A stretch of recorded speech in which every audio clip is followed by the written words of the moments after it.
Yes, Cartoon, The Law and Order, the animated series. They should have did that. Like, this like Why is Hardy so much? Because he's a general manager. So is Big Baby Ball out over here, all right? And we need general managers on deck because we're live, all right? I guess. All right, bro. Here we are. I'm in the building. Hardy, did you know that Frozen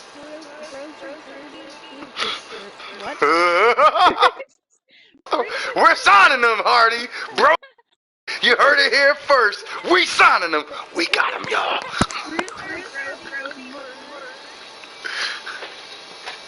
I'm writing that down. I'm not gonna lie.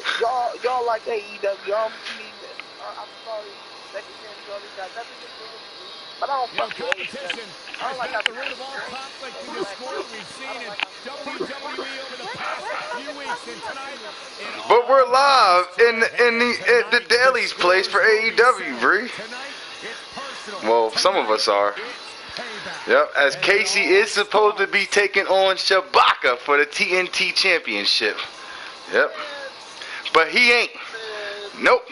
Hell no. No. A week ago, me and Casey sat here backstage while the general manager made sure to just keep walking past us. Yep.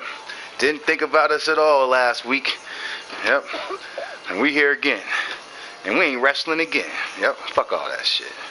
Yep, Shabaka, you got to wait. For the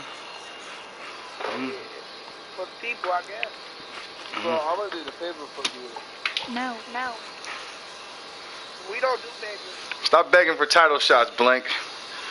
Yep, no. That's it. Get me the fuck up out of here, bro. They ain't got no money over here. They ain't paid to fix the fucking heater over here. Listen, Pronto can't get you out of the retirement home, all right, Blink? Nobody can. Listen.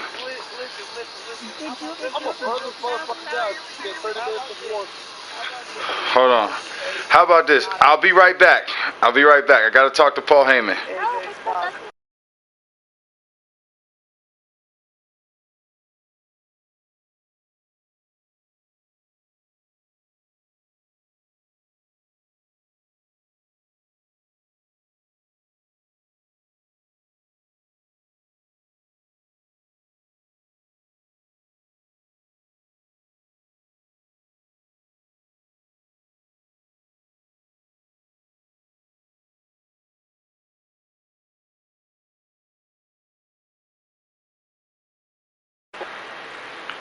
What? No, yeah.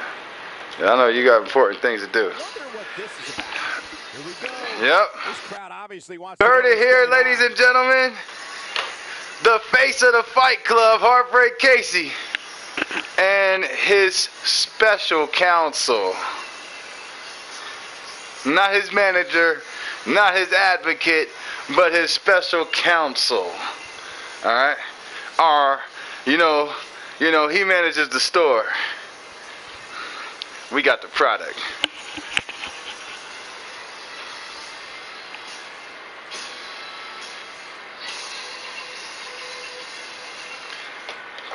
Get him, Paul.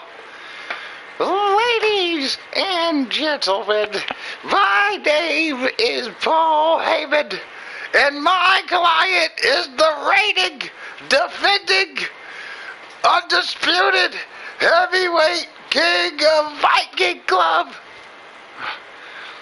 And 1 week ago, not only did New Japan Professional Wrestling, but all Elite Wrestling, well, they had some decisions to make. But they didn't decide on the bad boy contacts. They didn't decide the bad boy contracts. They didn't decide the bad boy clout or the bad boy connections. They just walked past us every time they did. We took a note of it. And now 1 week later, it appears as AEW wants to give the face of the Fight Club a title opportunity. Well, we're holding this title opportunity and this show hostage because we said, goddammit, we were going to take over New Japan and we didn't show up. We said we were going to take over AEW and here we are. So let this be a lesson and a message sent to you guys in Japan and everyone here in Daly's Place. AEW's women's division ain't fine, but they look fine though. Yep. But the BBC is. Yep. And with that being said, alright, we're going to shake shit up here in Daly's Place. Alright? So you guys better figure out some other matches to put on this card, alright? Because the face, alright, that runs the place, Heartbreak Case, is not going to be taking on the big cat, Shabaka. Not here. Not tonight. Yep. Yep.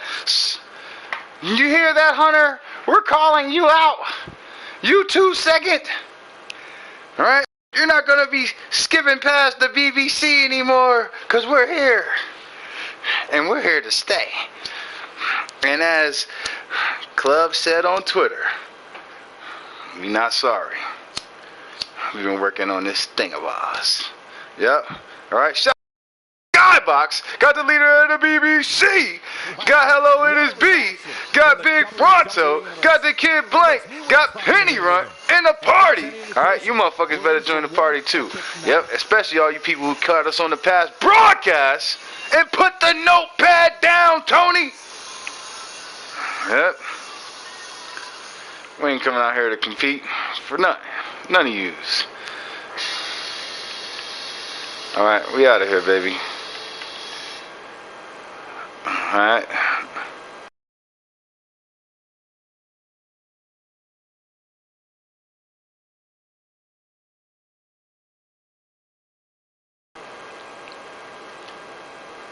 Yeah, my bad, y'all. I had to go talk to Paul real quick. What? That was not me. That was Paul. I was talking to Paul. Listen, all right. It's so far from Paul. All right. He's got a lot going on. He got fired. Got a new job. You know. All right. Listen, Bree. All right. Listen. I know most people don't like their boss, and he's not yours, but he does work for the company now. Okay. Now we're going to keep him as far away from your office as possible. Bree, we can't have you publicly slandering people that work for the company now.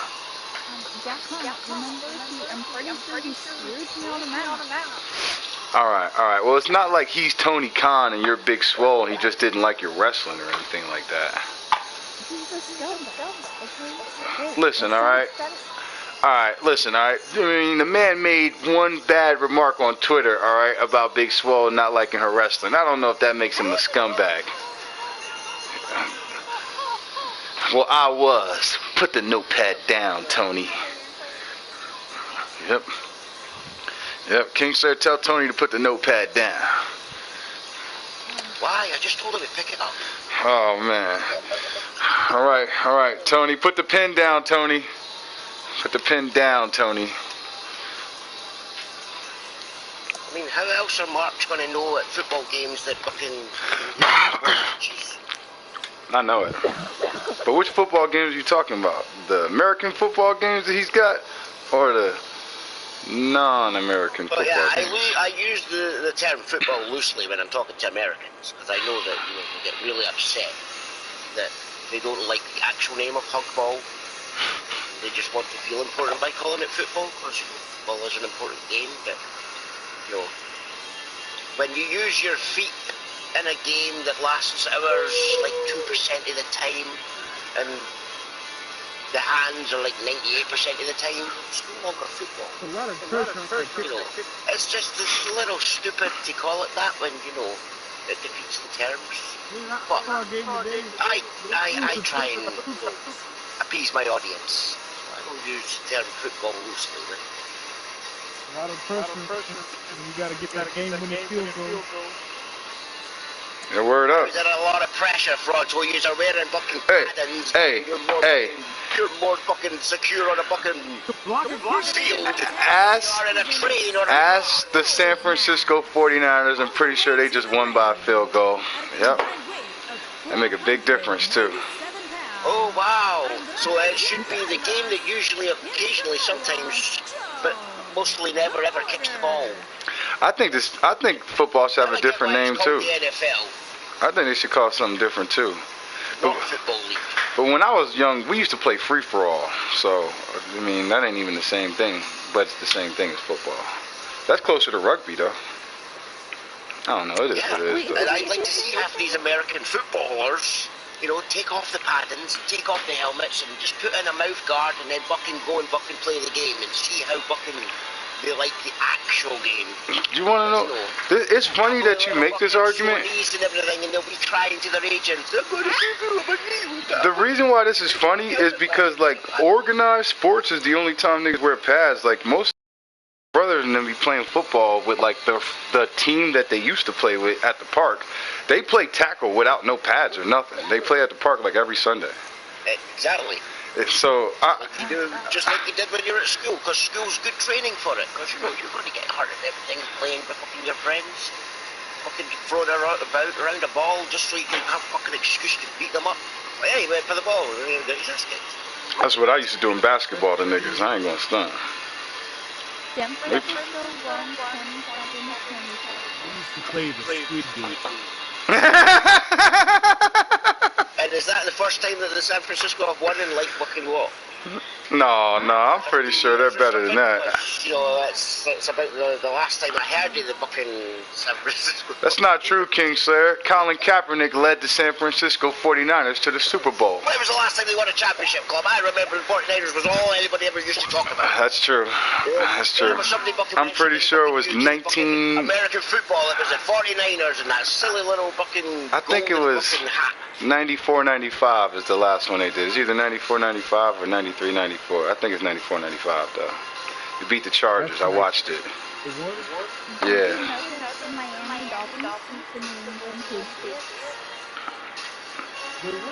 Not in the playoffs.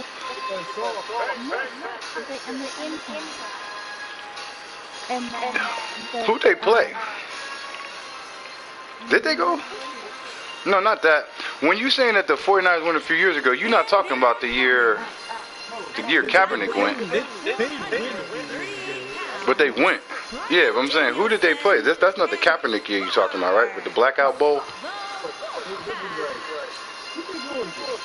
I've been out the loop.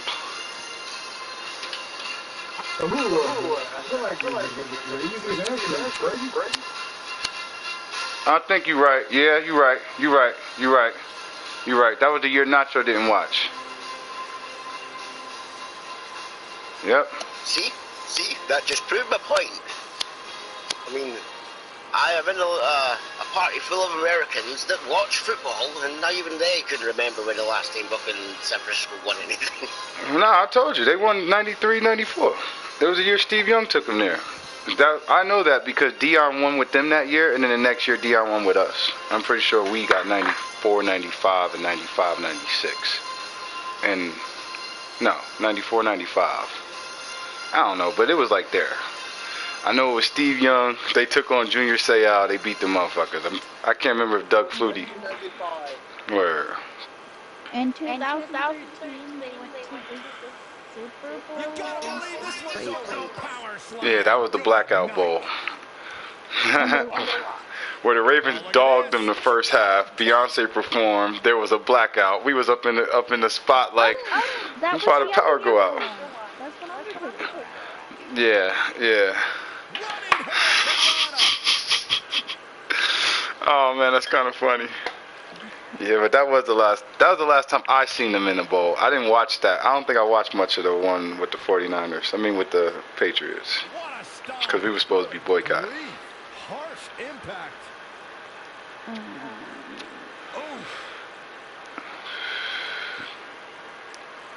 Ooh, what impact. Rest in peace to Brody Bruiser. He's starting to stumble here. And it's so hard to create space for yourself in a tornado tag team match such as this. I know it's somewhat early still. Nailed it. Nice. Shut it down. Ooh. Oh, my goodness. He was murdered. Yep. I blame Vince. So where are the cops getting their donuts from now then, Blank? Oh, continuing to punish them. He's taking some offense. But we all know that he isn't afraid of a good fight, which is what we're seeing here. You see, America doesn't run on Duncan. I beg to differ. Great job escaping, trying to turn this thing around. I've seen them at Krispy Kreme. Didn't see them parked inside and they're fucking showing everybody's houses and they're fucking Dunkin' Donuts. Counter here. But I wouldn't be surprised if he had nothing left at this point. He's making a statement here with this attack. Samoa Joe's in trouble. This is not where you want to be. Yeah, you would really think they would sponsor the basketball. He has something big planned. And there's his speed paying off. I tried to. He's fighting back here. I expected nothing less, Cole. What would you say?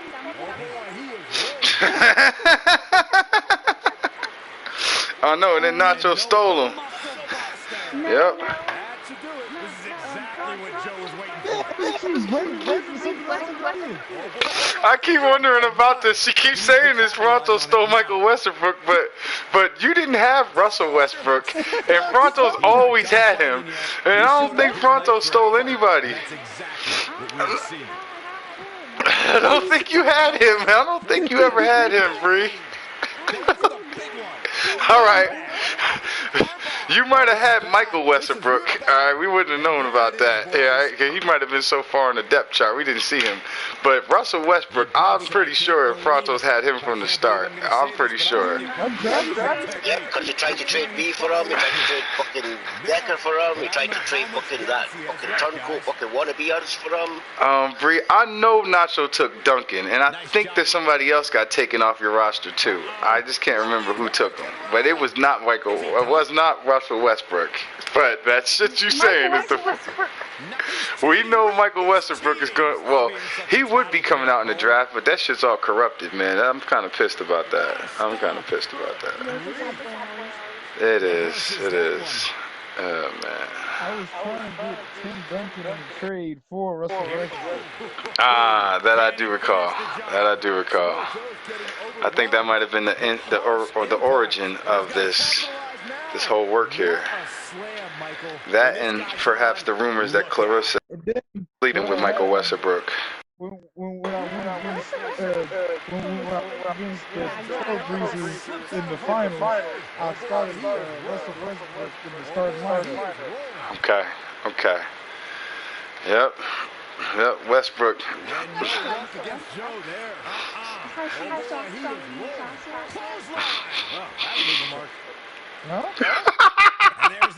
Hey, she's saying, are you Clarissa's new object of obsession this semester? Have you seen Clarissa in your new classes? Well, that explains it all. No. There's only 5 in class. Nice. Clarissa's not one of them. That'd be awesome. Anything that's betting with Clarissa? Sabrina, Salem, and their 2 hands. I ain't gonna lie, King said Clarissa's Professor Milgram if I ever seen it, man. Clarissa is definitely Professor Milgram. She's fucking Zeke? Clarissa is fucking Zeke. And no luck against Joe there. Backspin will find its target. And then somebody else. Phoebe. No. Oh my. Piper? No. Oh, my bad. I was charmed. I was thoroughly charmed. My bad. Not today. Beautiful technique. I remember Emma. Look at Bryan Danielson. You gotta believe this one's over. Just when you thought he had Oh.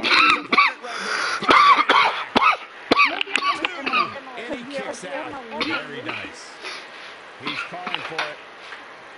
Sure, that wasn't Nick. What you know? I know what you're talking about now, Bree. I thought you... Yes. Apparently it's teaser now. Can't afford to be horizontal at this point in the match, Cole. Joe is rolling, and he doesn't have an answer for it. He's going for the pin. And there's the breakup, just in the nick of time. What's going to happen now? This is fucking hilarious. I'm just gonna say it. Because in my head, the Mean Girls cover, the cover of the Mean Girls movie, right? That's who these people are. Emily, Clarissa. I got faces for these bitches now. She's Lacey Chabert if I ever seen her. Yep, that's who gonna play her in the movie. You know how these Hollywood movies be having a bad bitch playing a chubby chick, like a weird looking chubby chick? They don't even be like somebody who's like straight. They just be like they don't look like them at all. Clarissa be wearing Buffy and Miley Cyrus t-shirt and dragging her feet. So Miley Cyrus is gonna play her in the movie. I know it. Explains it all. Played by Miley Cyrus. Cause you can't stop.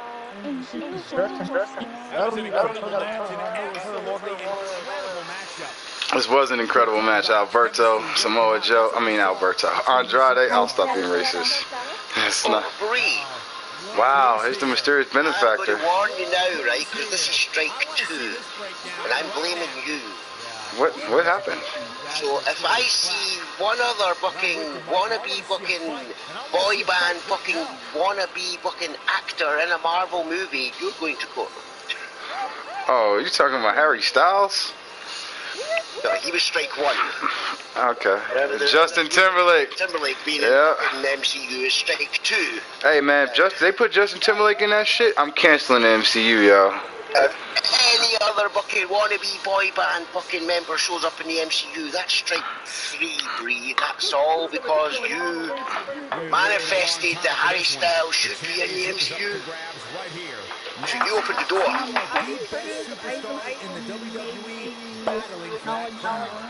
Yeah, I ain't gonna stunt. I think No. For years before even he was acknowledged as Bucket Thanos' brother. You've been sitting there going on about One Direction this and One Direction that. And you know that people pay attention to these streams. So... But I never once said... You manifested it. You want to be Mephisto? Why wouldn't she?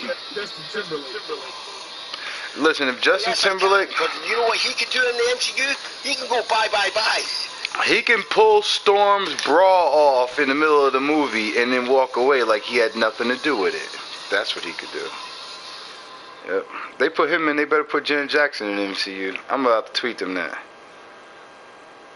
Why wasn't he in the Eternals, you know? He could have cried them a river.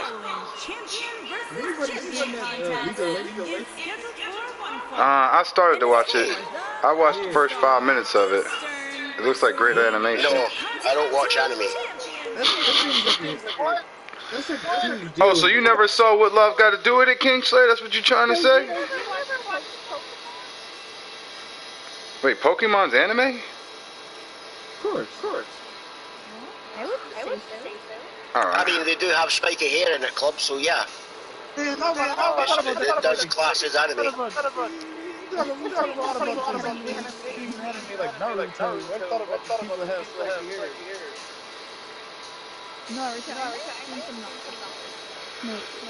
I may have Naruto ran at a park or two, but that's about it.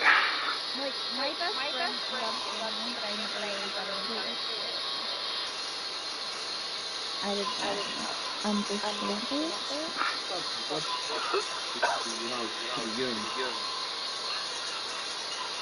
I never got to see Naruto grow up, but I wish that's a cool ass. I wish Naruto we all grew up and like went through The ominous man from death. Which is crazy. I always know what just long enough to knock someone's head clean off. It's because Blink's on drugs. I just don't get why everybody just discriminates. Good point, Montreal. Because, you know, you have anime fans, but they're not cartoon fans, when literally that's all they're watching. Because they're racist. I keep trying to tell you this. Animations. We're not talking about you, Fronto. Fronto, we know you appreciate cartoons from all countries, but the typical anime fan fetishizes Japanese animation the same way Malik fetishizes Lola Bunny. They don't care about African animation or Cuban animation or even American animation. They only care about Japanimation. Because it's trendy. Because it's trendy. That makes them marks. I said it. I like all cartoons. The fact that all cartoons are animations, but they want to just simplify, you know, the Japanese style by calling that anime. Like, that's the important one. Yeah, when everybody knows the most important form of anime is Tina motherfucking Turner. What? Huh? What? Pokemon? What did you say? Alright, moving right. Character development. Life lessons.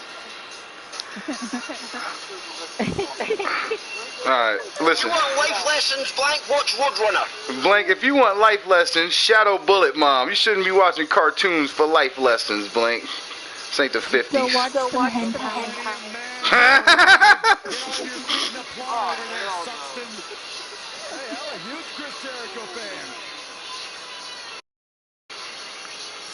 Why'd you say hell no, Blank? Isn't that anime?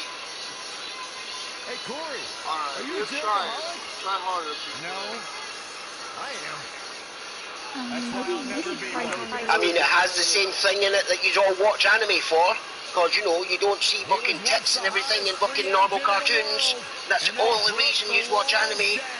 So, hentai is literally just exactly the same. It's exactly the same, isn't it? It's the same people that fucking draw them. It's the same people that animate them.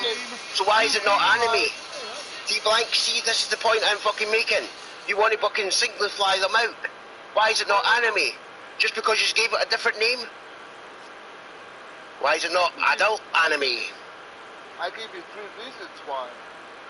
Wait. Yeah, those 3 reasons don't count. Because you gave them. Because they don't, you don't want them to count, because you don't think they actually count. You're about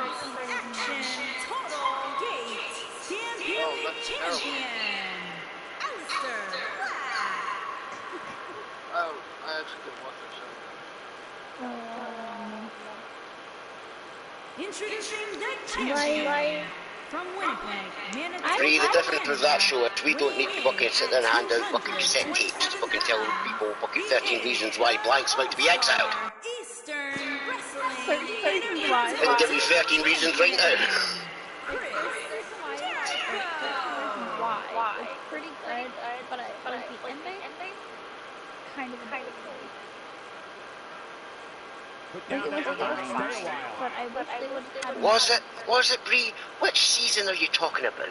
Because after the first season, they kind of just used the same shit over and over again with the same fucking people. And I get it, it's America, it's supposed to be a small town, and everybody knows each other in small towns. And there's only so much shit that can happen for it all to go round to be the one guy in the end anyway. It's as bad as the Scream movies. How many people can be fucking dressed up as a killer related to fucking the same fucking person that tried to kill her in the first place, all after fucking Sydney?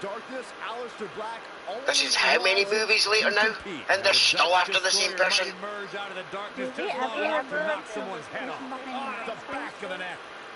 Yes, at the end of every movie. And it's normally 2 people. Whoa, and a bit of a test of strength here. I thought so, but I didn't do it.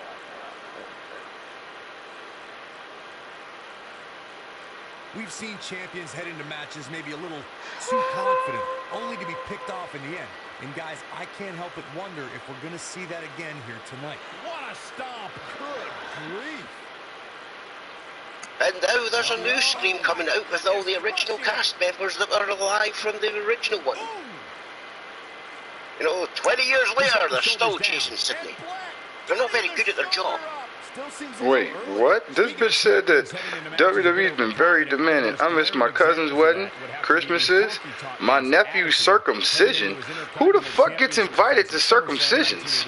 I really have that exact same From New Zealand? Not an invitation, though, that's Wait, that's weird. from New Zealand? They're Jews in New Zealand? I'm just saying. That's racist, Club.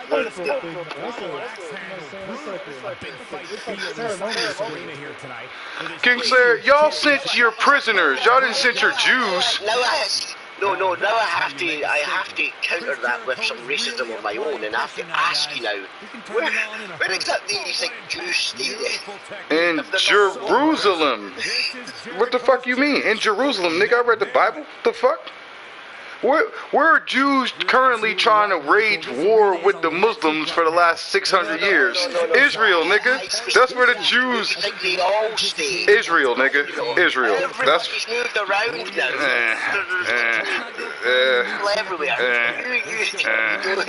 Everybody's moved around, but they still fighting wars over Israel. They still fighting over Israel from the Bible. They got beef from the Bible. And they always will. But they moved around. Fucking stop them. Well... Certain cultures is a big deal. I don't know, man. This is so... You know what'll stop them, Club? You know what'll stop them? Maybe if they go and attack a fucking little harbour in America. You know, maybe they'll get wiped out. It's the only thing that's going to stop them. Hey, listen, Kingslayer. Hiroshima's still there. That's less than you had, me. Hiroshima's on a map still. We ain't wipe them all the way out. Alright, they're still on the map. Yeah, you fucking is. Yeah, you're right. It's still on the fucking map, but it still can't be fucking produced. We can't... We haven't wiped it all out. We could have dropped the second one on their ass. But if we could have dropped the third, we could have dropped Core 4, Nuke number 4, and there wouldn't be no motherfucking New Japan Pro Wrestling. Okada. I said it. His shoulders are down. It's Veda time. Wow. You're a winner. And new AEW Intercontinental Champion, Aleister Black. Making his way up the card. Interim. That's weird. That's so weird. Why would you announce an interim champion? Like, we're going to have an interim title match. Cody doesn't want to give up the belt. Yeah, but has that ever happened? Like, we're going to make the interim championship, and they announced it. Like, I know that that's what's happening when they make Jordan Devlin the Cruiserweight champion. Yeah, but they gave him a different belt as well. Did you notice the middle of that belt was down? I was curious as... The middle of your belt? Yeah, I was curious if they used the... No. No, there's a difference. I didn't forget to do shit. I thought that when they redesigned the belt, it didn't look as good, so I didn't do it. Alright, so I was curious as to whether or not this second championship was the old... the belt, and I fucking made it how the belt was, so it has all the fucking crystals in the middle. That's great. That shit don't look as good. That shit don't look as good as well. It ain't just shiny. You did the same thing with the AEW championship. I never got your second version of that neither, because it don't look as good, in my opinion. But the rest of these marks on Community Creations could go run that shit up, and I hope they do. Yep. I think they did. Does that even still work? I thought that got... she was done.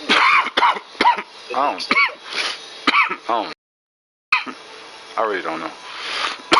But your original designs I was rolling with. That's why both of them still here. It's mostly because they were bigger, so they look better on stream.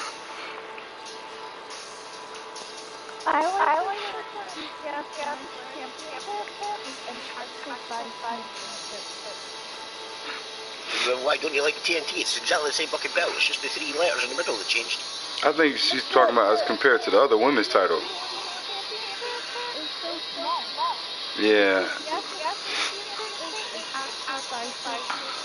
So but now they redid. That's because it wasn't designed for Riho. They redid the women's title though, right? When Britt Baker got the new belt. They made it a little bit bigger to give it to Britt Baker. Yeah, that's a weird flex. They would have had to be huge to give it to Nyla Rose though, right? I don't get why they could have just made an exact fucking same fucking big platinum like what he called fucking the AEW fucking title. Which nobody's called it that since that nigga said that. Yeah. Right, so why couldn't they have just made the AEW fucking title exactly the same as fucking for the women, but just have fucking women underneath the AEW logo? Why does it have to be fucking looking like a fucking... See, this is how you know that they were being racist when they fucking made that belt, because that belt looks like it belongs in fucking someplace like Stardom, where Stardom has the tiny little belts, because it's just meant to go around the waist for fucking the females, because the females are fucking all small there anyway. So, hey look, we're making a belt for real. She's Japanese. Let's just make a Japanese AEW belt. That's literally all they did. When their world title looks fuck all like that. All the tag belts in the ring look nothing like that. So why does the women's belt look like it's supposed to be a Japanese fucking belt with all the little fucking Japanese signs and flowers and everything all on the fucking belt? Because you know it was just literally designed for real. And then they made it a little bit bigger when she was stuck in Japan. And they were going to take the belt off Ishida. Like, oh look, Britt Baker's American. You need to give her a bigger belt. Yeah.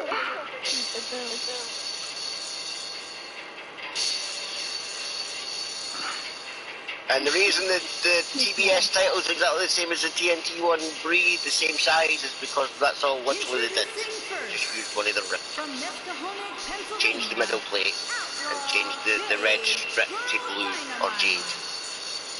As you know, Jade's quite a big female, she's tall, so giving her a little belt like the women's title looks really stupid. Just as stupid as Nyla Rose looked like with that little tiny ass belt. You know what those belts remind me of? You remember the movie Rocky? Remember Rocky when he won his first title and it's just that little strap thing with the little fucking coins? It looks stupid. This big guy holding a tiny little belt. Yeah.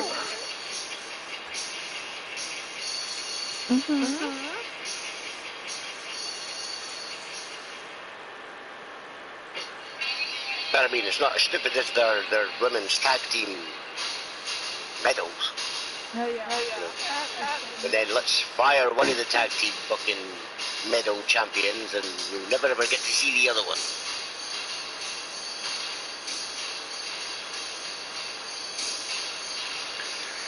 Yep, and our AEW general manager wanted to see Mylan Lesnar in action, taking on Outlaw's wifey. And us here in the BBC, we knew exactly what the fuck they were up to. These petty divide and conquer tactics ain't gonna work on the BBC. Yep, we ain't taking on each other. We're calling out the general manager, and if she could find herself a tag team partner, alright? We want all the smoke. You want to see Mylan in action? You want to see Outlaw's wifey in action? You're going to have to get in the ring and get in action with them. Yeah. Yep.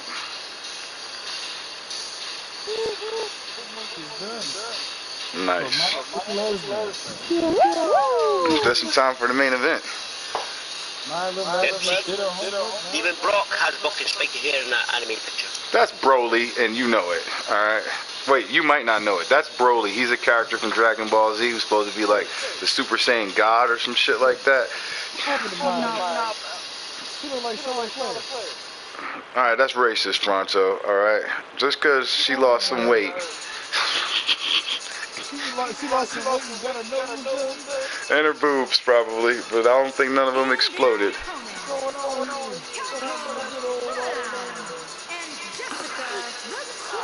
Why?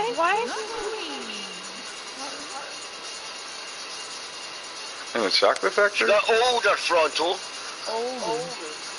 Yeah, you guys were saying... Their face changes, so you know I updated the face. You guys were saying the same thing about Goldberg's son, Hook. Are you sure? Do you got a DNA test to prove that, Bree? Oh, go ahead, bye-bye.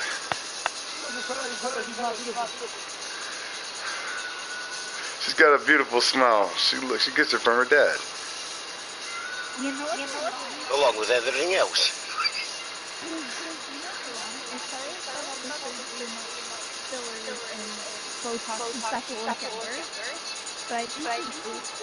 I do too. You know, Bree, you You have a problem. With what? You really do. The amount of times that I click on these fucking messages in the party and it's you just fucking pointing the fact out that, hey, look, this person's fucking had their cheeks done. This person. you have a problem. You may want to go see someone about that. The collar and elbow tie-up in a battle for control here.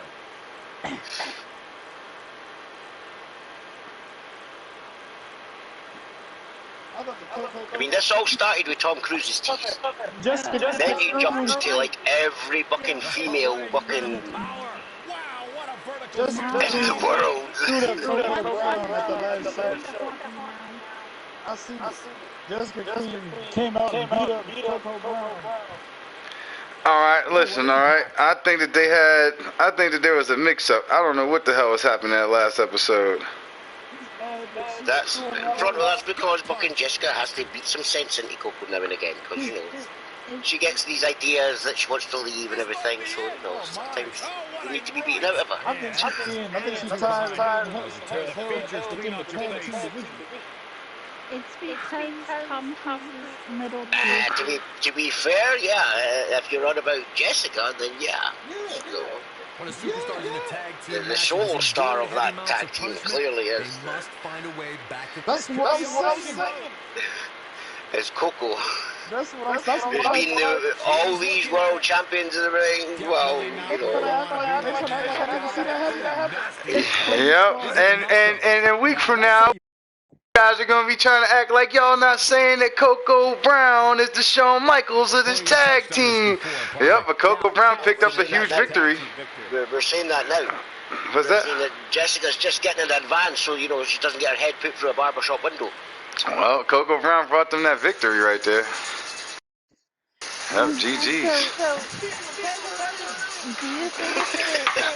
I happen to think that that's the reason why this rift has really started, because maybe this is all gone to Coco Brown's head, and maybe Jessica Queen's close enough to know what's going on here, or maybe what you guys said all along is right, Kingslayer. Maybe Coco Brown. This was a glorified one-on-one match, because was Maya Lynn even in this match as well? I don't think any of them tagged. The BBC. The singles match with fucking the tag partners at ringside. That is the general manager right there, Coco Brown. The general manager won their own match. Yeah, in the main event. Yeah, squashed. It was a squash match. They didn't even tag in the tag partners. Yep, and why wouldn't they? I don't think my hand was on the controller for that shit. Congratulations, SCG. You want it to be just like AEW? You got just as quick a fucking female match as AEW does. Congratulations, Major, picking up a huge victory tonight. Yep. Yep. Major's about to start coming out to fucking Adele's Hello from the Outside. She never gets tagged in.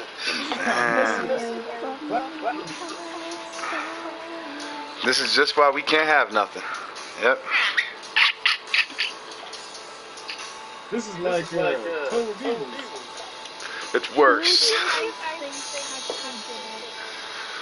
Okay, now let me put on the death row fucking head part now. That Club, now that's what you get for fucking trying to fucking talk all this shit about BBC in the ring at the start, and we'll no longer be held down, and this is how we represent. Excuse me? Matter of fucking seconds, without even tagging in fucking tag partners, you know. Deadpool is a wrestler? Clearly, this is why you weren't booked on the show, because that doesn't make the show watchable. Okay. I can't hear anything what's happening. Oh, well, that's unfortunate. That's unfortunate. Who the hell is this Duncan? Duncan, are you Duncan from back in the day? Is that who you are? He called Malik's guy Deadpool. I think Malik would like that. Don't do that, Duncan. Don't do that. Are you related?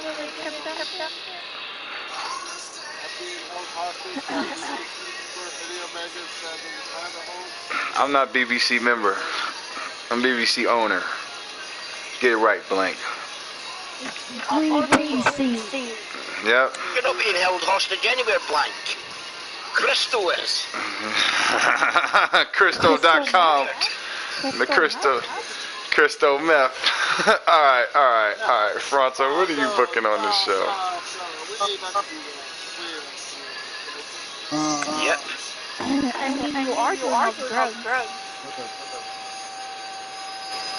That's his new Let me gimmick pull now, the thing Bree. up. No? Full screen. Crystal meth. Now can you smell what he's cooking? I mean, Alright. that's What about the we type get of this character goddamn that John Moxley trade up Alright. There will be no trade for John Moxley ever. Alright, so now that that's out of the way. We are willing to do a talent exchange. drop the drama. Tech. That's great, but Bree, John Moxley has a contract with AEW, and we've already acquired that contract months ago. Wait. So I'm AEW. I left the retirement home. No.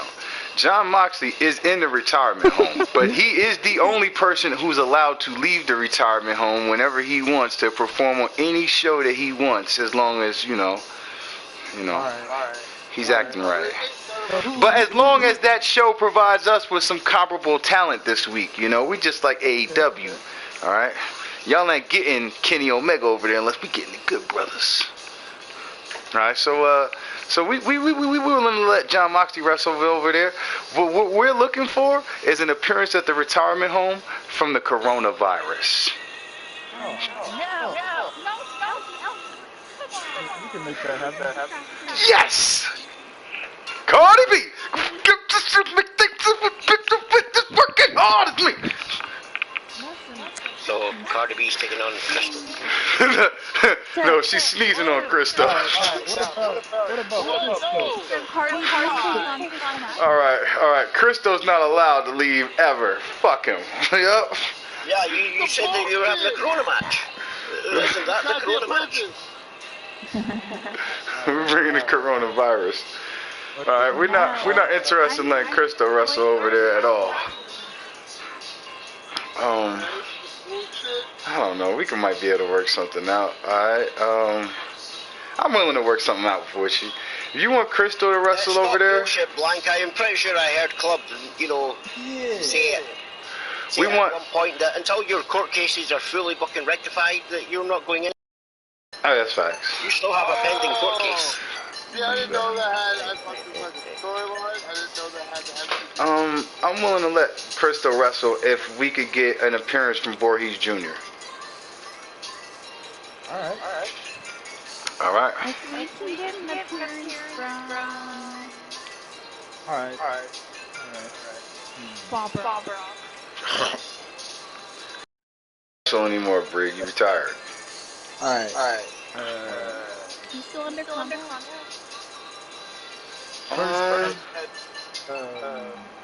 Wait, hold on. Give me 1 second. I do think we could still get shit off of CC. Oh yeah, does it? Well, I mean, I got 1,000 images, but it wouldn't even gotten this far. Yeah, before it was. Well, they need to update the message at the start of the game. Yeah, I'm trying to turn the fucking game on and it fucking tells you the fucking communications is no longer fucking available. Yeah, this shit right here. Yeah.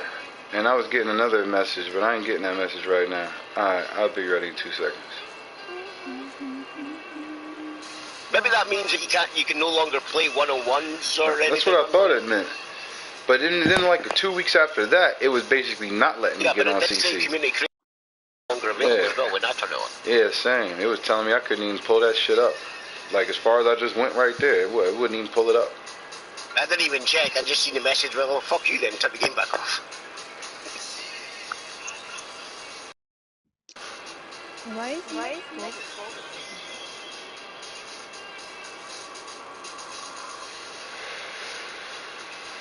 Who is the nicest wrestler you ever met in person? Apparently... I'll tweet on that.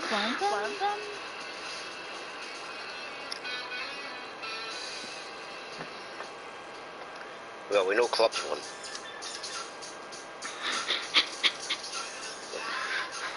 It's Trish. This is not a drill. Real Trish Stratus. I don't think that counts as meeting. Apparently, somebody said that Hangman Adam Page was like the biggest asshole. I just don't see that.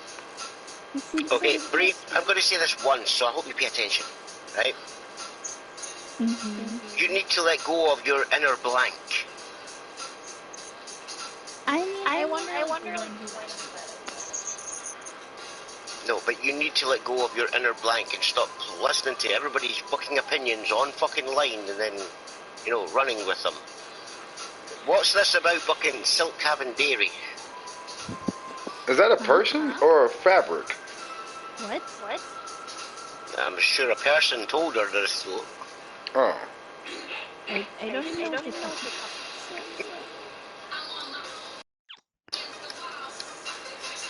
I think it's very interesting that Sports Illustrated got Bianca Belair ranked as number 3 of the top 10 wrestlers of last year. I think it's very interesting. I think it's very interesting that they're trying to do the rankings again, but nobody gives a shit about looking at Sports Illustrated. Listen, Sports Illustrated has been covering wrestling for 2 years now, Kingslayer, alright? Now they're... Yes, for WWE. You almost choked when you said that. For 2 years now. For WWE, pretty much, and no one else, pretty much. Man, that's just kind of funny. What kind of triple threat matches are there? So basically, Mick Foley's just trending because he's awesome. Oh, he's the nicest wrestler that most of these people have met. I mean, that was part of it, but then they're just like telling different stories of him. We got the BC Standard, the Fight Club rules, the Elimination G-Way, 3-way, and the Spear Off, which is 2... One of the people that were trying to, or that like invaded the thing on January 6th, apparently one of them fell off, and somebody said, really put Mick Foley to shame with that bump. The funny thing... He never added my fucking triple threat ticket. Okay. Yeah, it's just funny. Well, you will be soon, because it's going to be a fucking staple of Impact. TLDC with Akira Tozawa, John Moxley, and Christos for the 24/7 championship. Right.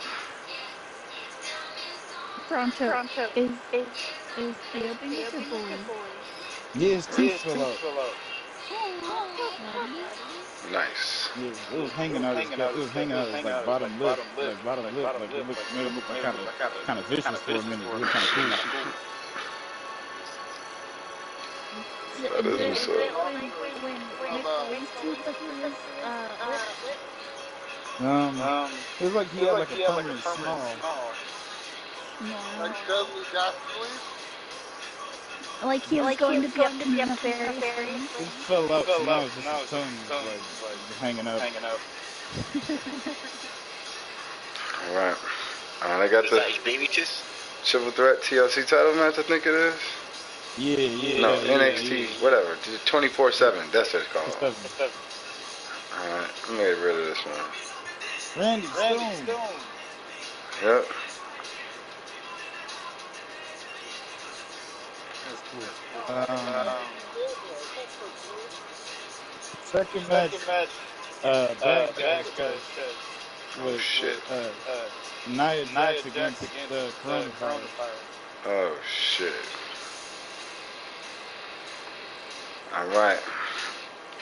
That's gonna be ugly. That could be the first match. Okay, that could be the first match. Yeah, cause I definitely got this shit fucked up. Yeah, that could be the first match. Nia Jax had already beat Cardi B. Humiliated Cardi B when she was trying to promote her whipped cream vodka shot.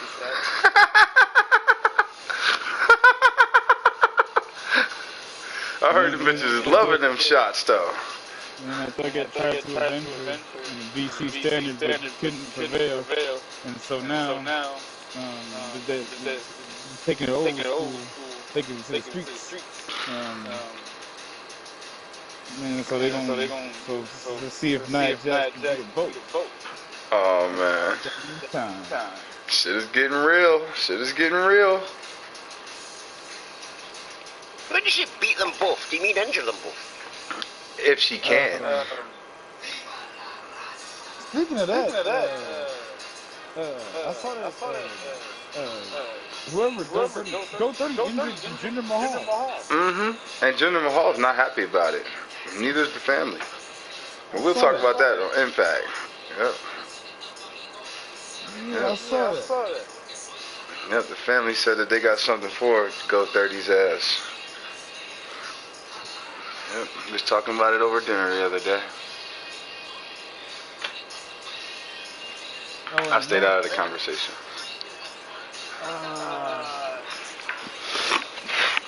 What the hell? It's all Blank's fault. I agree.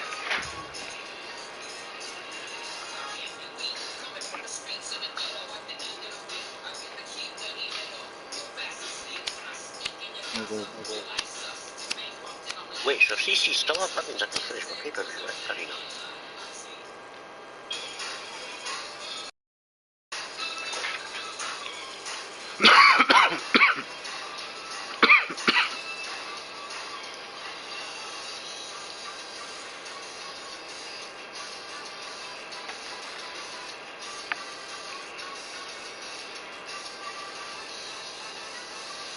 Okay.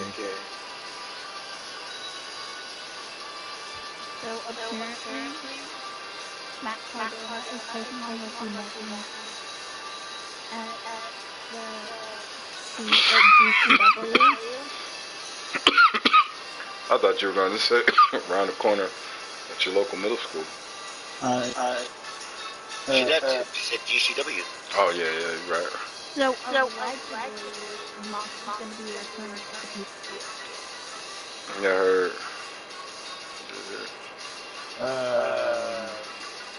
Titus O'Neil. Wait. What kind of match? A Melissa with Titus O'Neil and Cole Quinn. Oh, shit.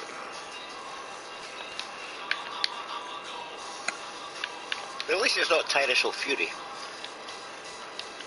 Or is it?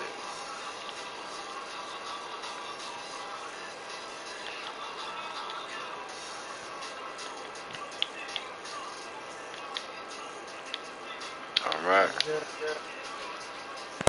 So a rare Tom Brady autograph rookie card could potentially sell for $2 million.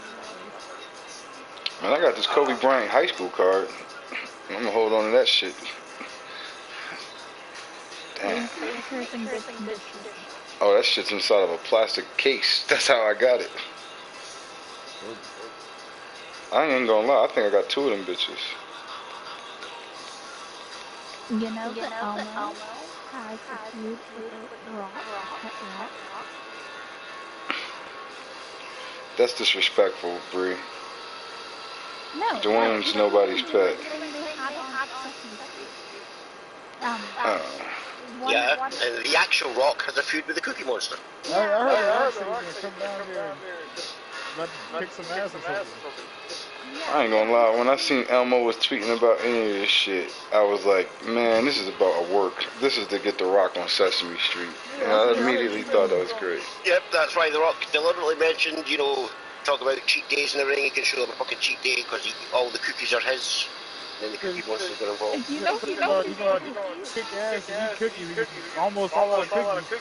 So he's gonna pull up on Sesame Street and do something. I heard that all wrong. I thought you said he said he's gonna eat ass and cook cookies. I was about to say, what? What? He gonna eat ass and cook cookies? The Rock, he probably is.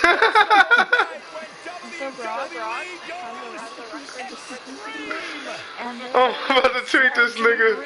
The Rock says. There's a recipe for everything in each. I mean, you see these fucking meals.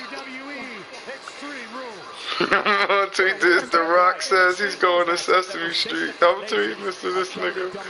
Fuck it. But anyways, so basically there's Elmo. Yeah, I'm waiting for his tequila-filled cookies. Zoe has a pet rock, and Elmo wanted the last cookie, and she gave the pet rock the last cookie, and he was flipped out about it. he was like, but it's not even real. So now nobody talks about like, no. We don't talk about Is the 24/7 championship on the line? That second match? I think so. Yeah. Yes, up there.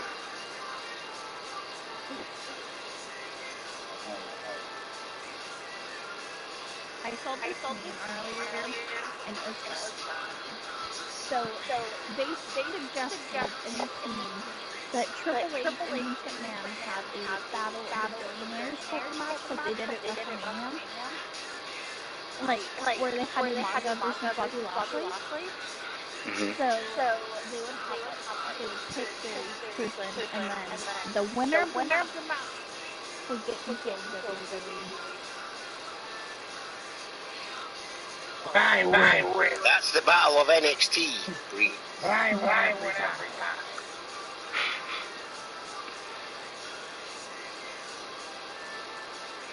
I just thought that was like a funny meme. Grizzlies playing the Lakers? Oh, they already played them. Yeah, man, I told my brother the Grizzlies were going to win, and they did. He was like, nah, they can't do it. I was like, man, they're going to win. Man, it looked like they shot a better percentage. The fuck? Got to the line more. Got more rebounds and more assists. They're a good team. They're a better team than the Lakers. And Klay Thompson returned, man. I did see that. Are they a good team, or is it just the fact that the Lakers are shit? No. I mean, I'm not about to just put that on there. They outperformed the Lakers in almost every statistical category, so they clearly outplayed the Lakers. Grizzlies have to be taken serious this year, and they're letting everybody know that they do. Just because they're a bunch of young guys, like, they have to be taken serious.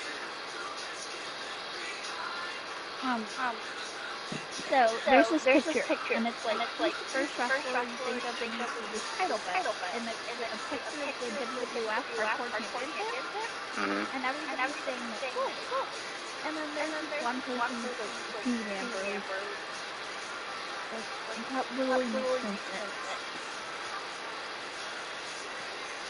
Why is niggas hating on these Taco Bell cookies? Taco Bell chicken wings.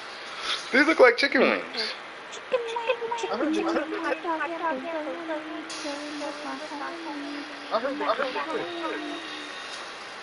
objective sources.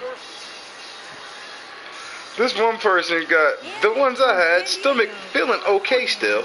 And they not bad at all. I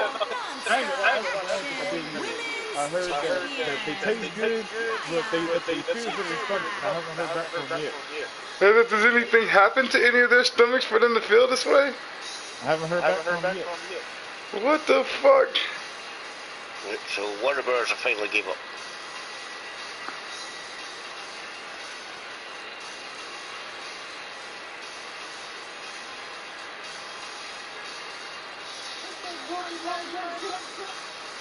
That's the TNA Knockouts Championship.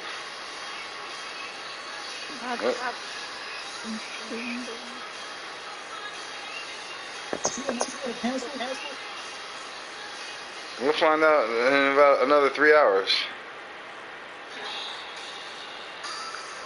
Yes, TNA is still cancelled. Can ECW hold a TNA pay-per-view?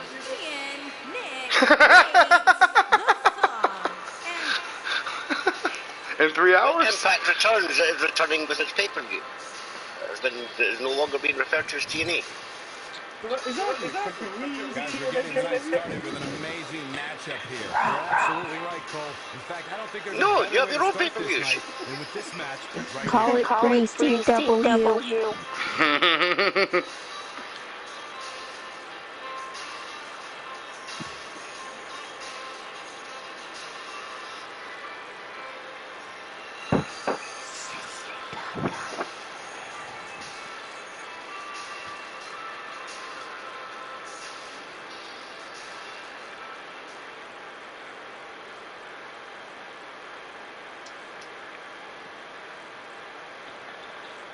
Handicap action underway here, guys.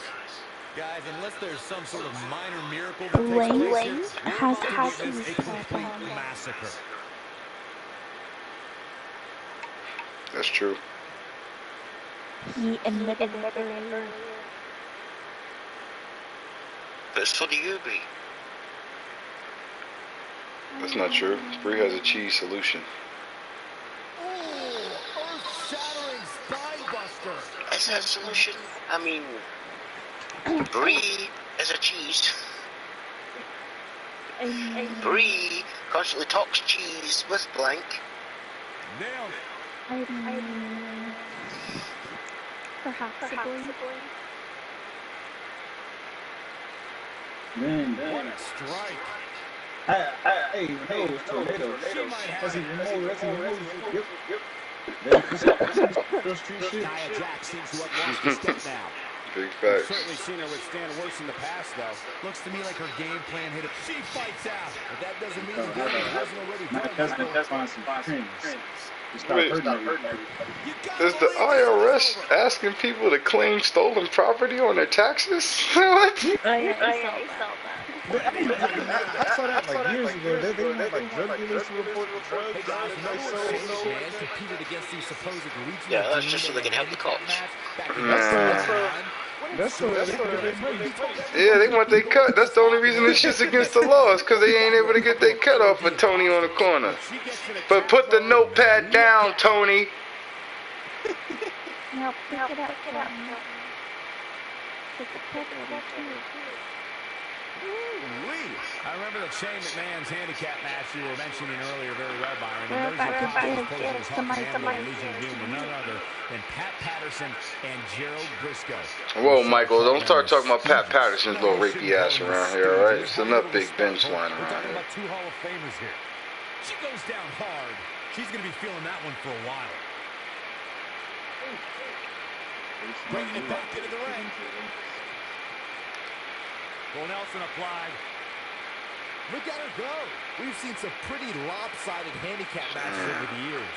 And one that stands out in my mind, well, it might just be the 2010 encounter that saw John Cena take Well, on since you can't hear anybody, SCG, I guess you join the party if you want answers. Look at the look in her eyes. She's in the zone now. Boom, what impact. Who's now inside the ring? That 6-on-1 match Byron brought up earlier actually could have even been more lopsided. If you remember, it was originally supposed to be 7-on-1, but John Cena was able to take Darren Young out of the equation when he injured him the week prior. Well, you know what? Here she comes on the counter. We'll see if she can turn things around. I think she's trying to prove a point here. Nia And she gets out of the way. Using Using the elbow as a weapon. And no luck against Nia Jax there. Honestly, single-handedly, negative influence for sales. She's looking at it. And What a strike. he's messing got over years to cover. their money. Looking harsh. Hey, impact. she's still in good money. That should do it. She's clearly not getting paid by the hour. Kick out at 2. Whoa, that may have been a slow count. With all the damage done, you have to wonder how much more it'll take. One more shot and she's done. Look out. Oh.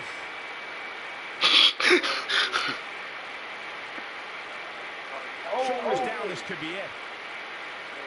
Nia Jax has been There's the eliminated. pin. It's over. It's all over. How the hell did she beat her with a low blow? Now we're going to tell you some of the highlights from that last matchup. Hey, listen, all right? There's been a lot of rumors about Leilani, or whatever her name is, Luanny, or I don't know what her name is, all right? But I'm not about to speculate that Nia Jax is a man. That's not a man. That woman's beautiful, man. There's something seriously wrong. If she hit her in the pussy. She grabbed the pussy. Yep. Dang. It's getting real. So she's doing a Diana now. Wait, Deanna's doing that? This is a Trump. She did that to Mickey James. Well, Well, Mickey James did to Trish. that's because D is part of the BBC. D&D. The Yep. First match of the night comes to an end. Yep. She had one, but you know she's on AEW. Any indication of what to expect here tonight? We are in for an Yep. Trish Stratus, the same woman you were talking about in that match last week, Coco Brown, Jessica Queen. You said allegedly attacked Coco Brown. Allegedly, I don't think that's what happened. I thought he was talking about Nyla Rose. Oh no, that's just sexist, Kingslayer. No, you're the one that just sat there and said there were rumors that Nia Jax was a man. The better tag team partner was on AEW. No, man, that's not what I meant at all, man. That's what I was going to ask. What's the team name? Nyla Jax? Yeah. Yep. This is a weird flex. 2021 is full. So far, I've noticed this since yesterday morning. There's a lot of weird flexes in 2021.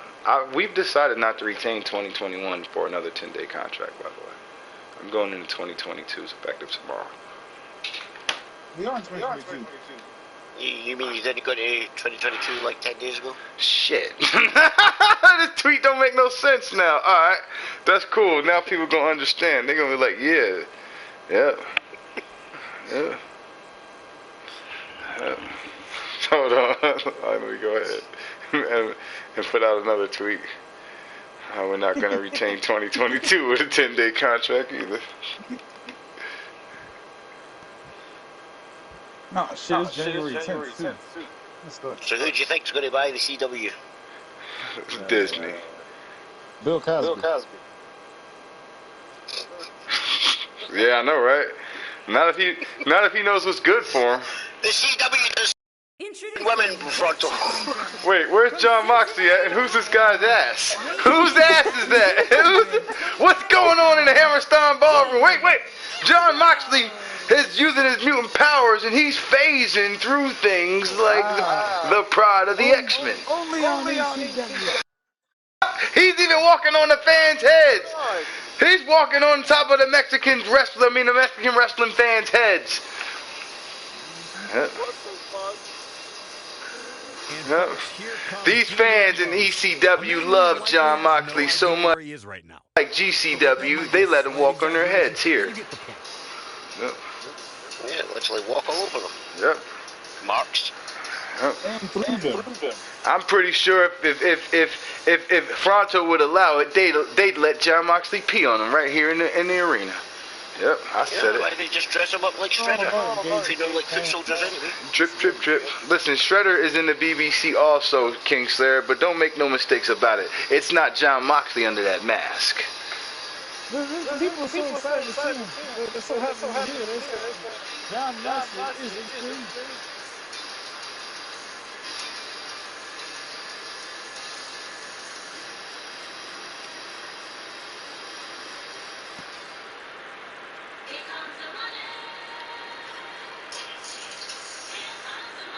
And introducing the challenger from Kansas City, Missouri. Only the richest man in the land.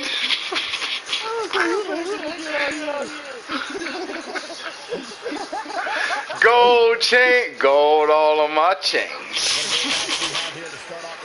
See, it's funny that you were talking about the tax man. You know, you got rest to come back and beat this wannabe fraud's ass. It got more crisp than the crisp show. Alright.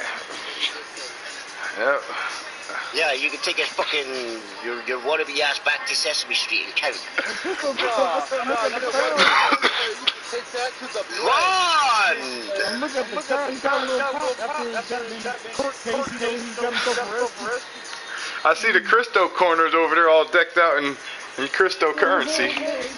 He kind of sees the bad boys.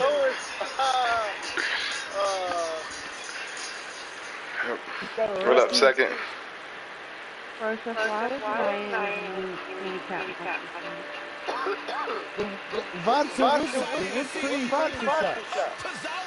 Yep. I would. Because he's allowed to share them. That ain't right. And listen, Nia. Uh, she was just being entered into tag team tournaments.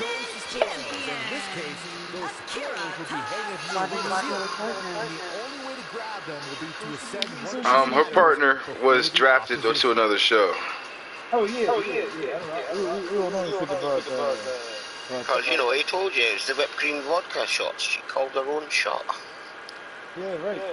Winner of this goddamn tournament can goddamn get the whole, full share of the whipped cream vodka shots. How is she supposed to win it though if she's got to do it by herself? Here we She go. wasn't She got at the point. Ladders and she chairs beat already. Internet It's so Champion and Cardi waiting. B in 2 Guys, weeks I'm prior. interested to see So it was if some anyone real street else shit is going on disappointed tonight. here tonight, or if it truly will be And why wouldn't there be? one-on-one. Okay, now that she got beat by the coronavirus for SCG, she's quarantined for 14 days. Devastating She elbow. needs to find herself a partner. Within the ECW roster. But there's a lot of women out there that don't have partners. Clothesline. But the bigger question is SCG, why didn't Coco tag in? Tag out. Yep. I Tag in, tag out. don't even know what you're talking about. And he misses the mark. Talk about a rough landing. When? We're talking about the AEW fucking women's tag team match that ended up being a women's singles squash match. Even a poll on You know, it lasted just as long as women's matches on AEW. But at the risk of being a 20 downer, seconds. I'll believe it when I see it.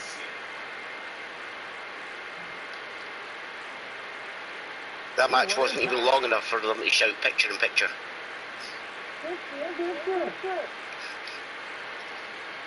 They had to do the picture in picture during the entrances. Gary, I have to disagree with your earlier comment. I'm with the masses on this one. I think tonight is the night we crown a new champion. Well, either way, Then they saying it's gonna be a new champ. Heck of a match up to this point, and I think it's only going to get better.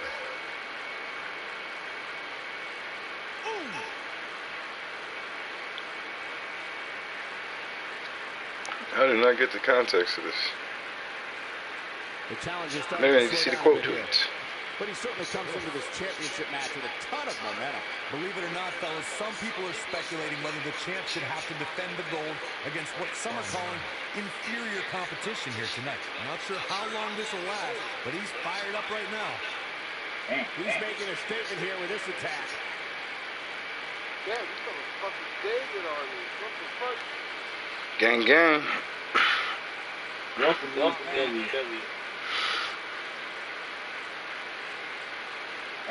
Isn't that curious? Yeah, word up. I mean, you know, But yeah, before Impact comes back, I'm still open to their trades. Was executed perfectly. Corey, I think you're just trying to drum up controversy. I haven't heard any whispers about the champion having to defend. I'm interested in making a trade for Jinder Mahal I expected nothing less, Cole. to protect him and my loved ones. My mom. She's always here. So you could always book her. Exactly. Why do you think I picked Jinder? Yep. I just also want to announce that Hulk Hogan is my superstar, but I am officially sharing Hogan with Moms too, because that's one of the two wrestlers she's met. Yep. Yeah, he's on New Japan now. We all care in America. Japan can deal with his bullshit. I'm glad that you mentioned that, alright? Because since Hulk Hogan's in New Japan, I just want you to know that this does mean Hulk Hogan will be able to wrestle, twice in the same day. Yeah, Japan. Maybe even 3 times. Maybe even 3 times. Yeah, ain't there like 3 time zones in Texas? Can't you theoretically do that also in Texas? Yes, but he was going from Japan to America. Yo. Trying to see fucking wrestle fucking twice on Saturday. For the cover. Yeah, he missed that though. Christo looked like a fucking zombie. Why is he so pale? This nigga look like a White Walker.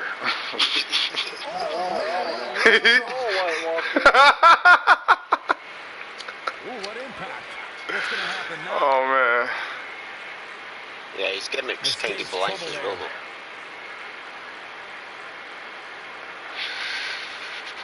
Oh boy, he is rolling. Oh, the champ's starting to falter a bit. He's starting to feel the pressure. John Moxley's about to finish off Akira Tozawa. Yeah.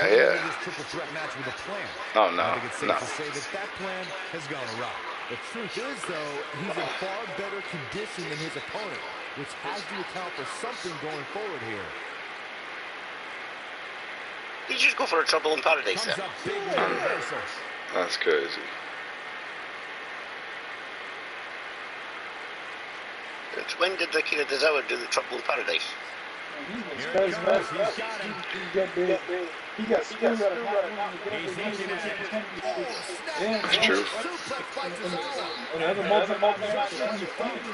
might be cliche, but it's true here. It ain't over till it's over. He should be a two-time champion by now.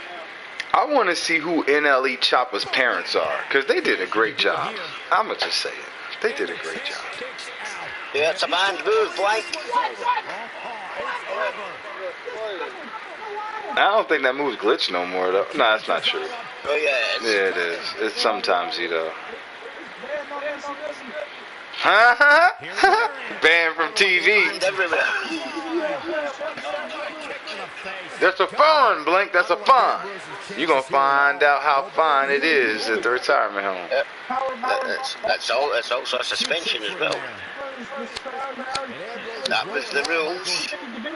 Suspended until that move's changed. Yeah, but I didn't know that one was. That's always been a banned move, Blank. There's no excuse for you not fucking knowing that. We had an entire fucking about it.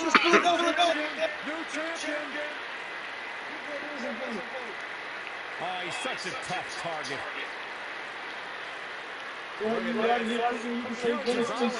Too fast for him. That ain't right.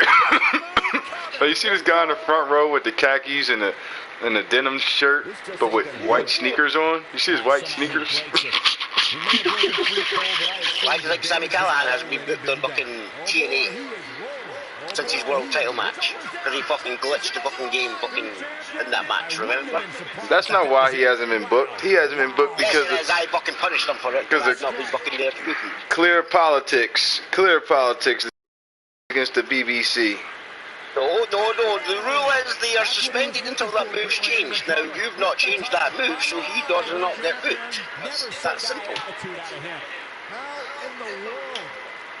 Showing off some of his speed there. He might have it.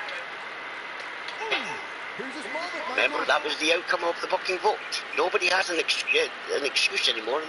The game is free on PlayStation Now. You can literally get it for fucking 7 days free to go.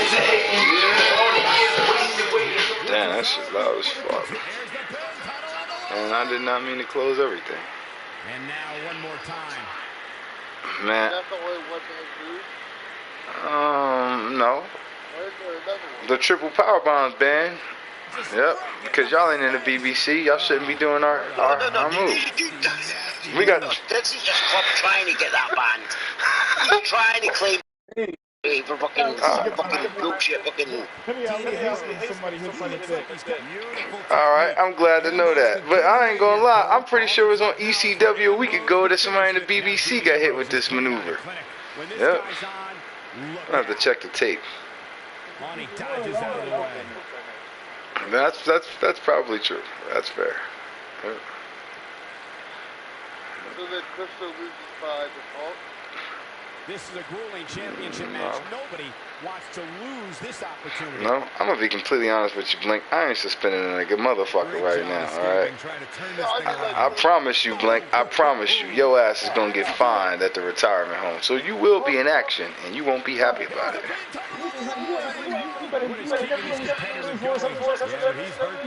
You better win this shit tonight, Blink. You better win this match. And at the same time, Blink, you better not win this match. Which one? I don't even remember which one you said. Which one did you say? I think the G3 is the only one that's a... Nah, this ain't elimination. Nah, this is not. This is one fall to a finish. And they haven't brought out a fucking table. They ain't brought out a ladder or a chair yet. They just... Man. They just fucking each other up. I'm here for this. He's fighting back here. I expected nothing less, Cole. Nobody controls Yeah, I'm definitely here for... Oh, shit. Oh, shit, y'all. Oh, shit. Oh, shit, y'all. Okay, he's fucking it up. He's fucking it up. I'd have went for it right there. Yeah, that was a clear up. Yep. It's over. It's over. Oh, shit, maybe not. Not today. Maybe not. Man. This might be it. Oh, my.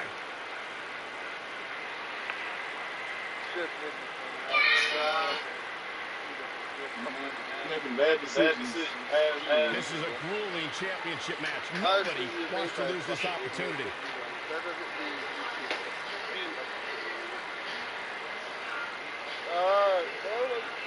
This is a grueling championship match. Nobody wants to lose this opportunity. That motherfucker needs to go all the way up and go. Back in the ring now.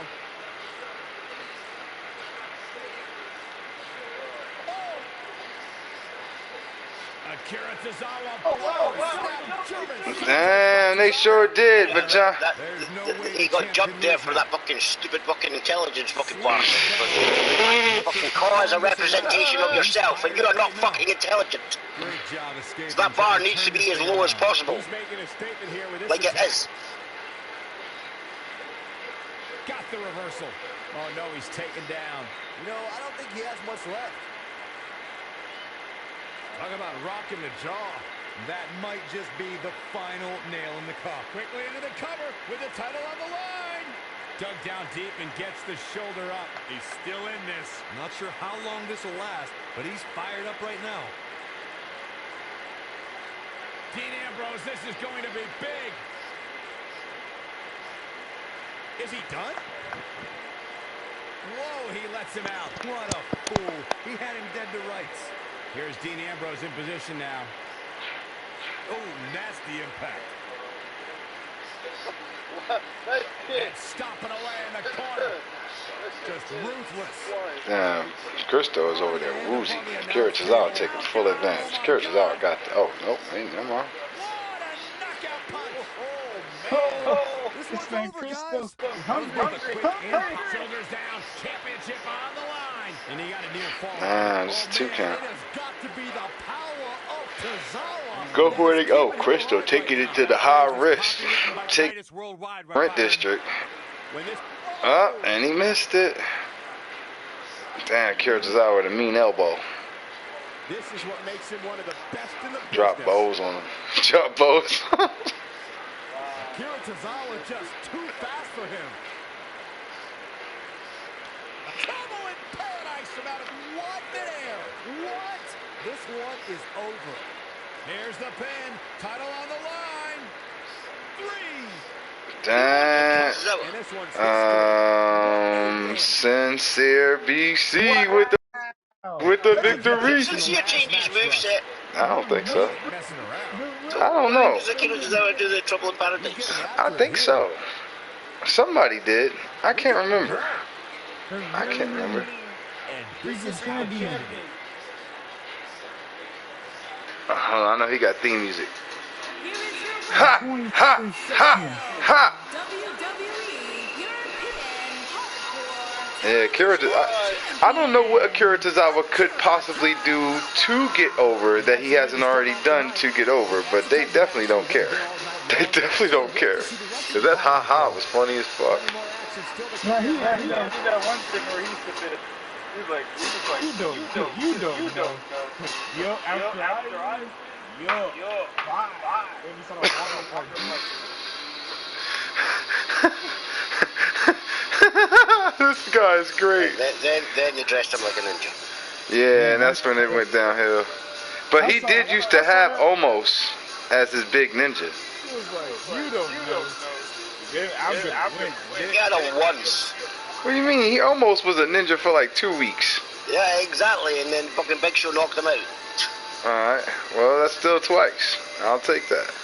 That used to be the Shawn Michaels and Diesel of those 2 weeks. Was it twice? Considering it was once in the same fucking night. Alright, listen, alright. Hulk Hogan's the only one who's able to do it. He's the only one allowed to wrestle twice in the same night. Alright, not almost. I'm not gonna lie though. So the only fucking person that fucking can fucking party with fucking James Belushi fucking in a completely different fucking city fucking 3 years after he died. Listen, alright, I saw Weekend at Bernie's, alright? You just didn't watch Weekend at Jimmy's. There won't be any Weekend at Henny's for you, Blank. Nope. You ain't getting to stay over the weekend, alright? We let Bullet Mom take you on the weekends. Yep. She got fuck. You changed this thing. I can assure you that what the hell is going on in this fucking...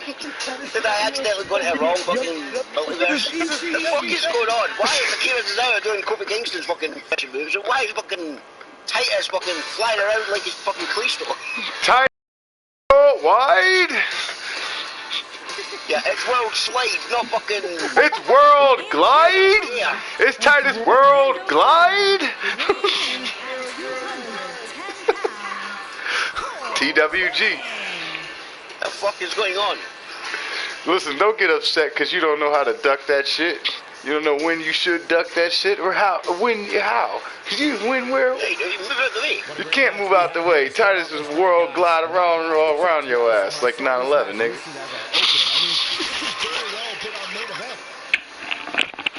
It would have been like 9/11 if that fucking ring had collapsed just as he slid under it. Oh man, they don't let you slide under rings. You gotta glide over them.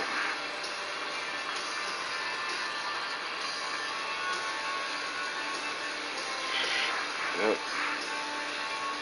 That Titus sure knows how to make an entrance. Could you imagine that though? the Brock Henry and Brock Henry.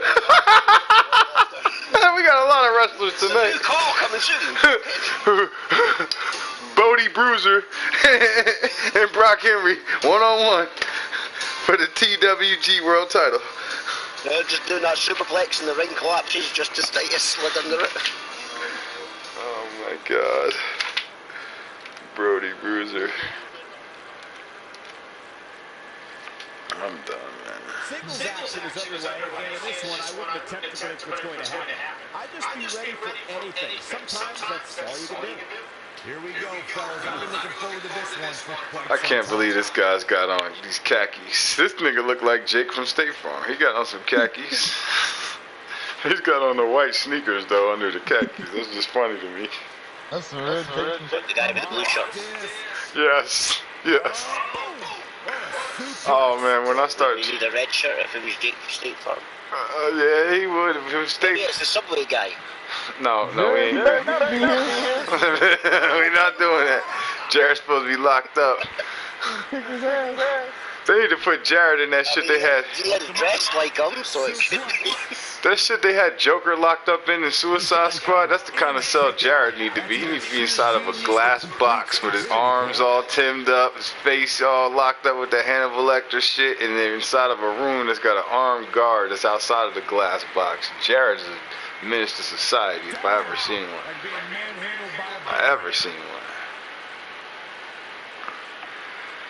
So here giving out $5 footlongs and shit. I'll tell you, watching Extreme Rules matches make me happy. My in-ring days are behind me. You talk about a treacherous environment to compete in. Irish whip. No, he reverses it. When this guy's on, look out. Oh boy, he is rolling. Titus O'Neil today. Nice reversal. Who did? Here he goes. This is a treacherous match indeed, as Corey was saying. I can't even tell you how many times we've seen Extreme Rules matches result in broken bones, stitches, and even trips to a medical facility. Yeah, but despite all those inherent dangers, these superstars still willingly sign up for Extreme Rules matches. That's what amazes me the most. What's he gonna do now?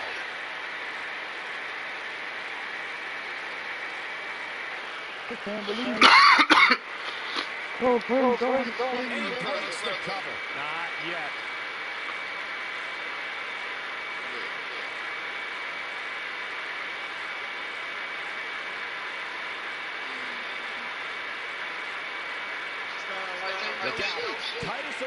What? Who the fuck keeps talking about Sheeta? Oh, you get out of here with them $72. We ain't got no money. I'm watching a GTA stream. I forgot I was in here. Oh, thanks, second. Thanks. I forgot I was in here. Oh, man. Incredible action in this match so far. I'm over here thinking that was Kingslayer over there listening to some Sheeta slander. And there's his speed paying off. I definitely wasn't that bad.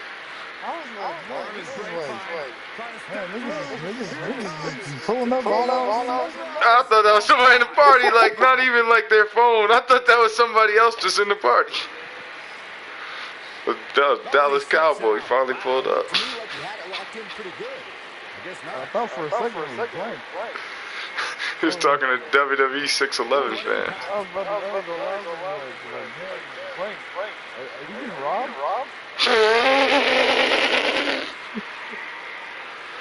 Wouldn't be the first I'm having a hard time figuring out what they're going to do next. What a stomp. This PKR are really in depth with it. They got like from the game, There may be no coming back. dogs, all kinds of He's stuff. got to do something quick. Guys, you can tell he's drained, but I guarantee you that won't stop him from doing everything he can. I hope not. Listen, Franco, just because you happen to be the owner of the big cat, don't mean you get to make fun of the big dogs, all right? Sorry, yard. Roof, roof.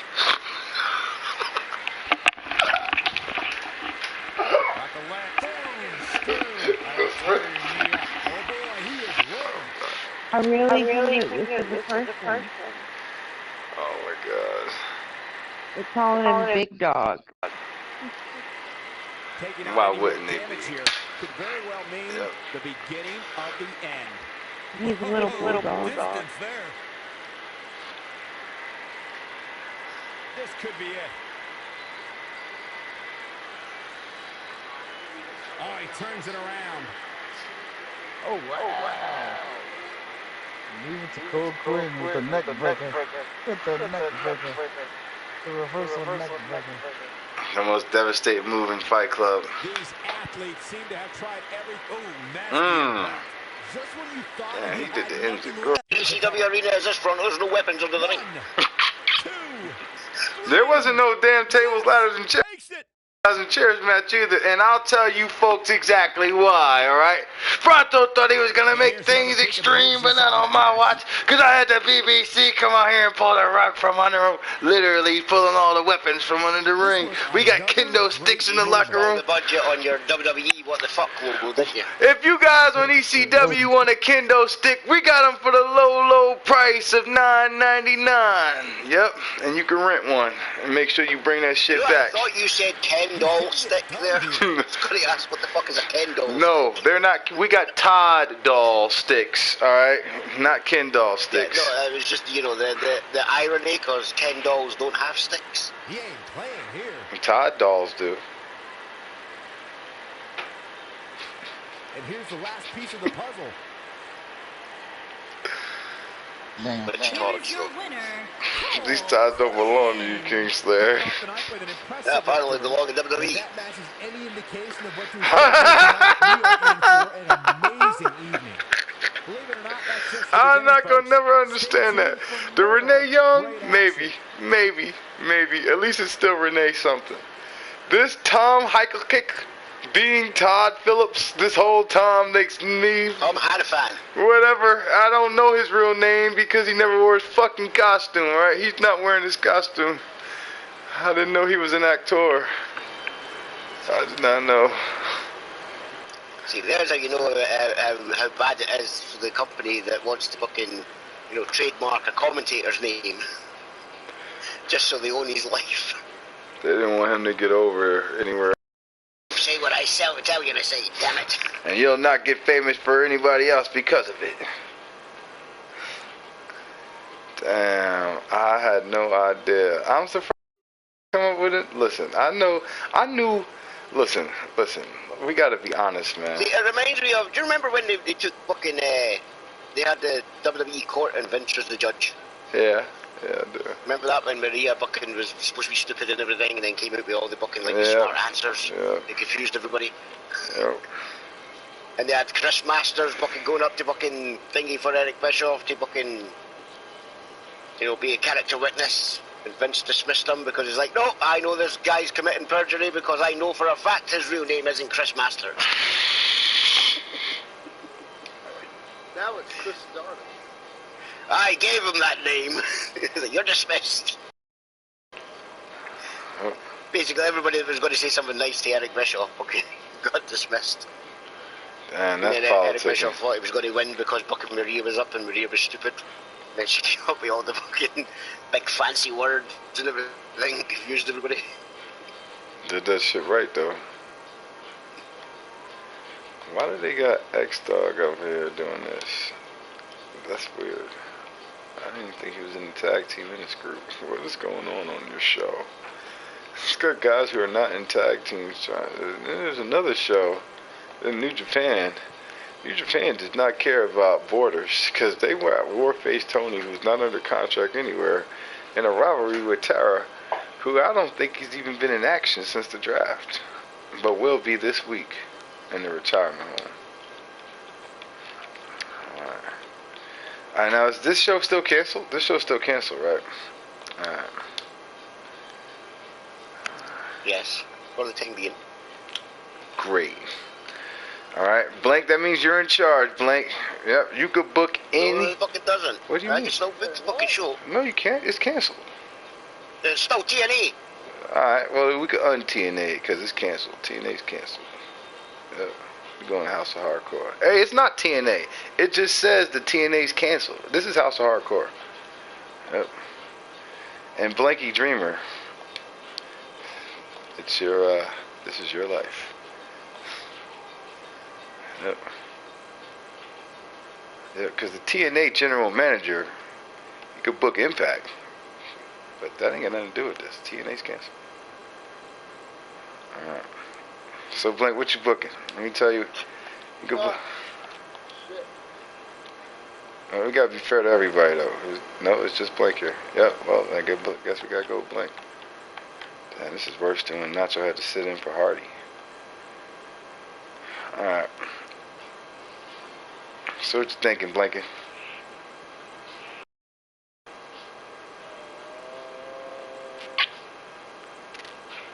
And he draws a blank.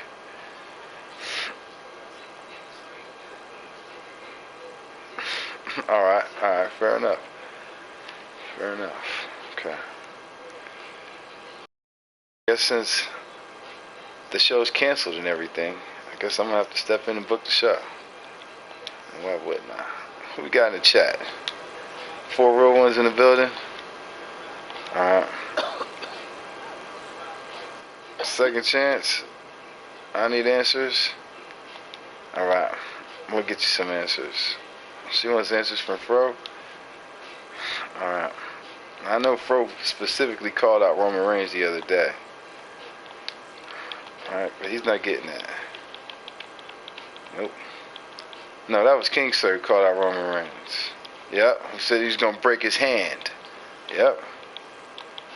And I did in the match. In what match? Those bullshit fucking matches Nacho fucking made me fucking run through the fucking gauntlets for. What? And then you on your fucking little retirement home with your fucking 8-man fucking match. Roman Reigns wasn't in none of them matches. Yes, he fucking was. He took fucking Henny's fucking place, remember? Oh, he might have wrestled in Henny's place in Japan, but he wasn't in the match in Yes, in that's America. The fucking one I told him I was going to break his fucking hand if he hits me with a Superman punch one more fucking time. Alright. What's happened? Alright. I shoved my hand down his fucking throat and made him fucking tap out. You know something? You're going to eat those words the way Roman ate your hand last week, alright? You lucky he didn't bite you. But he doesn't bite the hand that feeds him. Yep. No, he just chokes on it. Yep, that's okay though. That's okay. Yep. Yep, and Fronto called out somebody. No, this didn't happen because of that. This happened because of that. Yeah, this didn't happen in that match. Yep, because this was the other day. We had a meeting the other morning. What did happen in that match? Back to the fucking past. That might have happened in that match, but you wasn't talking all that shit in that match. You was talking all that shit. Yes, I was. Was off stream, after stream, the other morning when we had our meeting. Yep, and that's when Fronto was talking about the crows. Fronto fucking talking about the big cat. No, that's when he was talking about crows. Yeah, Fronto, you got a call. Let me guess. It's Sting! Yep, those crows still following you? I'm not surprised. It's a lot of One of these days, I hope you watch AEW and fucking Tony Schiavone does that and chokes on his words. I do. He'll be eating crow then. Yep. Alright, but who's Second Chance got? What show is this? This show's canceled.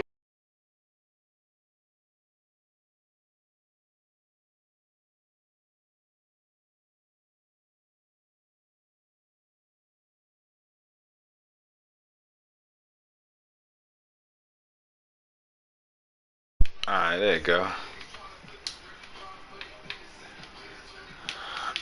Alright, there we go.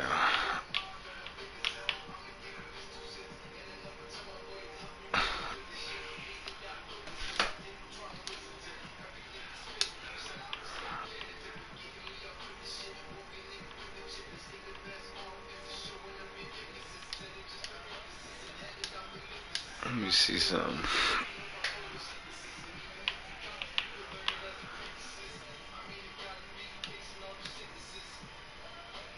I don't think we've seen this here before on this show. So AEW really put on a fucking Battle of the Belt show at the same time fucking they knew the Impact had a pay-per-view on. For no reason. 3 belts on the line? Yeah, but the other 3 belts were literally on the line on Dynamite earlier that week. Yeah, but it's not Battle of the Belts, is it? Yeah, but my question... Battle of the Belts means that every belt should be getting defended. Clash of Champions really, wasn't that much of a clash of champions. So, I mean, it is what it is. Neither was Night of Champions. This is what I'm trying to figure out, though, more than that. Usually they only put a show on Saturday, when something gets moved from Wednesday. Because this is them trying to screw over Impact. Yeah, that's very clear, because they still had Dynamite, and I'm pretty sure they had Rampage already as well. Yeah, so. There was no reason for them to have a fucking Saturday fucking show on the same fucking day as Hard to Kill. The same day that it's... And the fact that, hey, look, we're just going to screw over Impact. A day after it's announced that Mickie James is going to be in the Royal Rumble. A day after it's announced. When Mickie James is having her title match. But again, though, AEW did have all 3 of their other belts on the line at Dynamite, and then finished the week off by having the other 3 belts on the line at this premiere live event. Because it's not a pay-per-view. Oh man, WWE's funny. Well, technically, none of them have been pay-per-views. They should have been calling them fucking premier live events since the fucking WWE Network came out. In your house. This is when this should have been called a premier live event. Word up. And since all these other pay-per-views are just in your houses. It's kind of stupid as well when you think about it. WWE calling the booking, the on-TV ones premier live events. So, you know that when you go to a live event, it's just shitty because it's not premiere. Nah, but when you go to the live event, all the titles be on the line. They never change though. I didn't know that. But I honestly, I've also never been to like a small show, like a house show. I've never been to one of those. Ever? No, I went to Raw. Not even a non-WWE one? I went to a Raw. That's not. I've been to a small indie show, at the local high school. It wasn't around the corner from my house though, but it was around the corner from my brother's house. Alright. I did though. That's where I met. Who did I meet? I can't even remember who I met. I really can't. I cannot. I was like little. I wasn't little, but. It was when I went there was already a Wolfpack and a DX, because I got a picture. I got a Wolfpack picture and I got a DX picture there. Because those were the only wrestlers that I thought was cool at that time. They didn't have no Rock merchandise. Because, you know, he's black. But he wasn't the Rock neither, so. I mean, you know, not the way he wound up becoming. He was just the Rock in the nation, I'm pretty sure, at that point. Because the DX picture I'm referring to definitely is Shawn Michaels and Triple H. Yeah. But also at that time, I already knew what the Click was at that time. I knew when Shawn Michaels used to be cutting promos talking about he doing it for the Click and throwing up the what's the name. I knew then who the Click was. They was trying to. They did that right though. This is how Finn's trying to talk about the club. Finn ain't even pulled it off right. Because this nigga Shawn had fans convinced that they was the Click. I ain't never who he was talking about the whole time. That whole time I knew who he was talking about. He talking about Big Sexy and Waltman and all. Yep. Yep. Speaking of that, I think it's about time we put the Click in action. Is anybody in the Click claimed in the Fight Club? Diesel's claimed? Where's he got a contract at? I don't know. This is a house show though. Yep. This is literally a house show. Yeah, so we'll put him in a spear off. Well, Blank, it's been almost 2 hours. Still waiting on you asking the stupid question.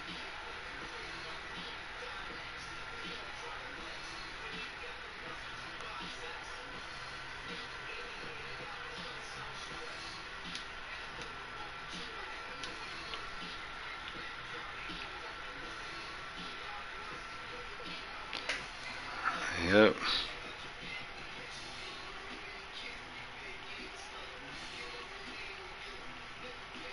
I guess he's never going to ask it. Blank's tired of this shit. He's not gonna take it. You know, almost fucking 2 hours ago when the fucking I joined the fucking party that you had questions about Hard to Kill and they never asked them. I think he did ask. Because he just said he was a dumbass. So King Sir, let me tell you what I came in here and said the other day. I said, without having much context, because I haven't watched Impact or wrestling in at least a month, I said, you know, Trey Miguel should become Impact Champion. Has Trey Miguel ever been Impact Champion? And I don't think he has, right? But he should be. He should be. This year. And he should be the guy to take the belt off of Moose. Well, that's what they're building up to. That's the smartest thing to do. Yep. And then Blank chimed in and said, I don't know. That's not what happened. Initially, I asked Blank, who does he think should take the belt off of Moose? That's the initial question. Who do you think should take the belt off of Moose? And Blank said, Steve Cutler. And wait, no, that's not his name. Steve Macklin. That's his name now, right? Mm-hmm. Okay. He said Macklin. All right. And then he also said Big Cass is another possibility. I said, I don't know, man. Zack Ryder seems like something you could do soon. He deserves to be world champion somewhere else. And you could probably do something with it. But beyond that, for Impact, the best thing Impact could do for Impact to give the belt off of Moose was Trey Miguel. And Blank kind of disagreed with me and said that Macklin was great. And then like 5 minutes later, Blank's like, yeah, Trey Miguel beats him. No, fuck that. 5 minutes later, he tells me that Trey Miguel's even fighting him on the pay-per-view. And then 5 minutes after that, he's like, oh, man.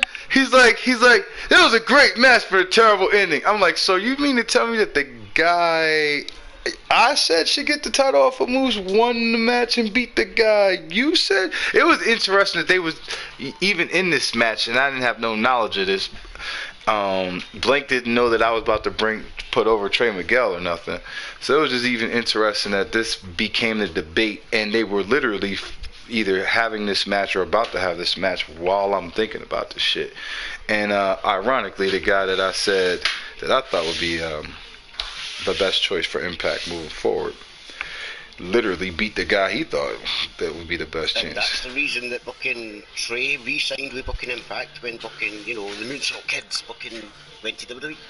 Yeah, and the other thing that I said to Blank is that I'm pretty sure part of the reason why they did go to WWE is because Impact tried to push one of those three guys as the world champion while they were a tag team. Which is the WWE thing to do, to be honest. But in Impact's defense, Trey Miguel probably got the most upside of all three of those guys. But in Dez's defense, Dez was there first. And was like... yeah, but... Was he the X Division champion, or did he not win it? Right, when you're sitting in the Impact... You're talking about one day that you hope to, not main event WrestleMania, just be a part of WrestleMania. Yeah. And, the rest of the fucking Impact, and, Trey Miguel's sitting there literally like, I'd rather build my name up first. So when Impact management hears the conversation, and it's like, alright, so this guy's literally wanting to be loyal to the company, let's offer him a new contract. And let's offer these buddies a new contract as well, even though we know that the moment that their contract comes up and WWE comes sniffing around for them, they're going to just jump because they really want to be in WWE. So we're not going to push for their contracts to get fucking... We're going to say, your contract's coming up, do you want to renew it? Or do you want to fucking speak elsewhere? Whereas Trey Miguel, they pushed to renew his contract because, he was loyal. Whereas the other two really wanted to be in WWE, so there was no point really. That's still a WWE thing to do, though. You could have just kept them doing great tag team stuff the whole time. They still got offered the contracts, and their contracts. They wanted to fucking see if the grass was greener on the other side. Now let me ask you this, because... And now I'm pretty sure they're probably regretting it. I really don't... I don't know about that, man. Didn't they just beat the Imperium? With the Raw tag... To me, they in WWE... Well, to be fair, the Imperium's not been the Imperium that it was... The Imperium's tag team is the tag team champions on NXT now, right? Making them the first tag team to have been NXT UK tag team champions and NXT tag team champions. Is that correct? Sounds like they're the Imperium. Yeah, but does NXT UK really count in WWE's eyes? We're gonna find out here at House of Hardcore, the house show. I don't know. To be honest with you, I feel like pairing them with Riddle is basically putting Pride and Powerful with Jericho. That's making them safe. Like, they're safe. That seems like they're safe to me. Now, I need to see that translated to the main roster. No. Pairing them with Riddle is basically just sitting there booking Pride and Powerful with, Eddie. Well, with who? With anybody? Or Eddie? It all comes down to No, I'm on about fucking LAX with Eddie Kingston. Oh, I wish they would do that. AEW won't do that because Impact already did. Yeah, but that was like 1 week because we kept saying it. Great. Because fucking Jericho came out to fucking save them, and fucking Eddie Kingston went nuts because, Jericho hasn't been there for his boys in fucking weeks. Well, this is all to me a weird flex because Pride and Powerful came out last week. It's like for me. So they're leading up to fucking Jericho fucking fighting Eddie Kingston, and they wouldn't be surprised to fucking see who can just go up.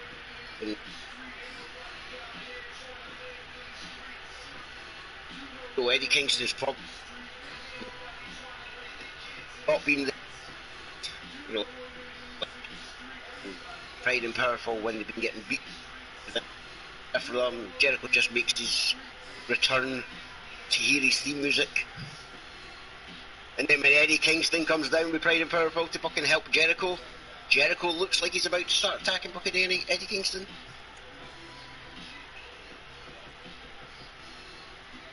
So yes, AEW doesn't really know what to do with Eddie Kingston because, it's like, hey, look, We know you know who the Lucha Brothers are. We know that you're fucking Penta's best friend. So we're going to have you fucking feud with fucking Pac and everything to try and get them as a team. And then do the same thing the next year with LAX. So we're going to get you to feud with Jericho now, basically, because that wouldn't work. And then we'll find another tag team that you used to fucking... No. Because, you know, you did it with Moxley, and you did it with fucking Pac, and now they're about to do it with Jericho, so do they really know what to do with Eddie Kingston? No. That's funny, man.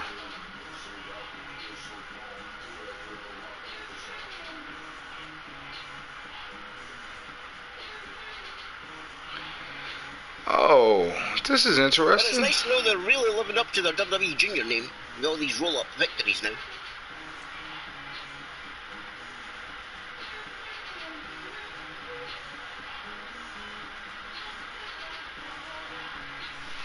Yeah, everybody's doing weirdos. Everybody's doing weirdos now. Everybody's doing roll-ups now.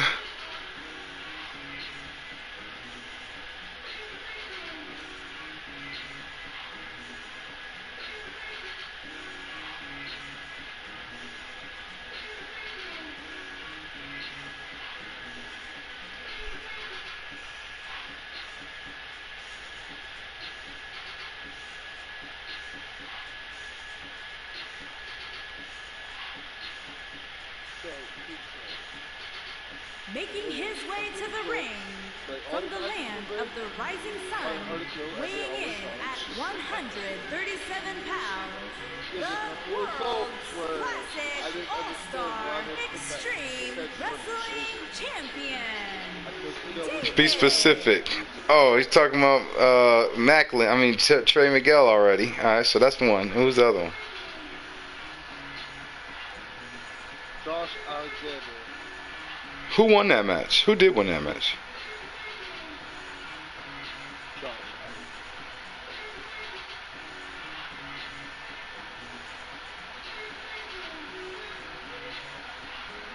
Wait, so you wonder why Josh and Trey Miguel won? I understand why fucking they put over the walking weapon, you know, the person that they used to get the belt back. Like the nigga was Impact champion for 5 minutes. To Moose. 40 seconds, right? my bad. But then Jonah comes out of nowhere and just attacks him for no reason, constantly, week after week after week. And then you wonder why he won the match. On to the next one. Here's the thing, Blank. If you watch any wrestling, it doesn't matter if it's fucking in Japanese or not, you can still understand the fucking story of fucking, you know, he's supposed to be the underdog now because Jonah's a big guy beating the shit out of him every week, you know, disrespecting his family and everything. So they put over the family guy to win because it builds up him going back after his world title. You know, Jonah's preoccupied as well because his time's split between the Japan shows and Impact. Byron, what do you think's in the cup? And Trey Miguel has always been the rising star. It's what I just fucking spoke about fucking Club for, which is why he re-signed fucking with Impact, because he had no intention of going to WWE. And also I made a point to say that in Impact, Trey Miguel is the guy. Defeated for fucking months now, so it's about time that he lost the match. That was actually Blank's point as to why he shouldn't be losing this match. You see how people fucking react to fucking defeats when they lose. That right there, they call that the grave. Which now builds his story that, you know, he can be beaten. He's not just a big fucking brawler that can go around and beat up everybody because the little guy beat him. Here's the thing, Black, you're perfectly fine with fucking Rey Mysterio managing to fucking beat Brock Lesnar. Rey Mysterio beat Brock Lesnar? He beat the Big Show. Oh, you're talking about back in the day, because I know Ray just fought Brock like last year or something like that. No, but this is my point. You think that that's believable enough that fucking, you know, that little fucking Rey Mysterio can beat any of these big guys that go around demolishing the fucking the rest of the locker room, but, you know, Ray beats them? because he's the underdog. But you're not happy because Steve Macklin finally lost the match.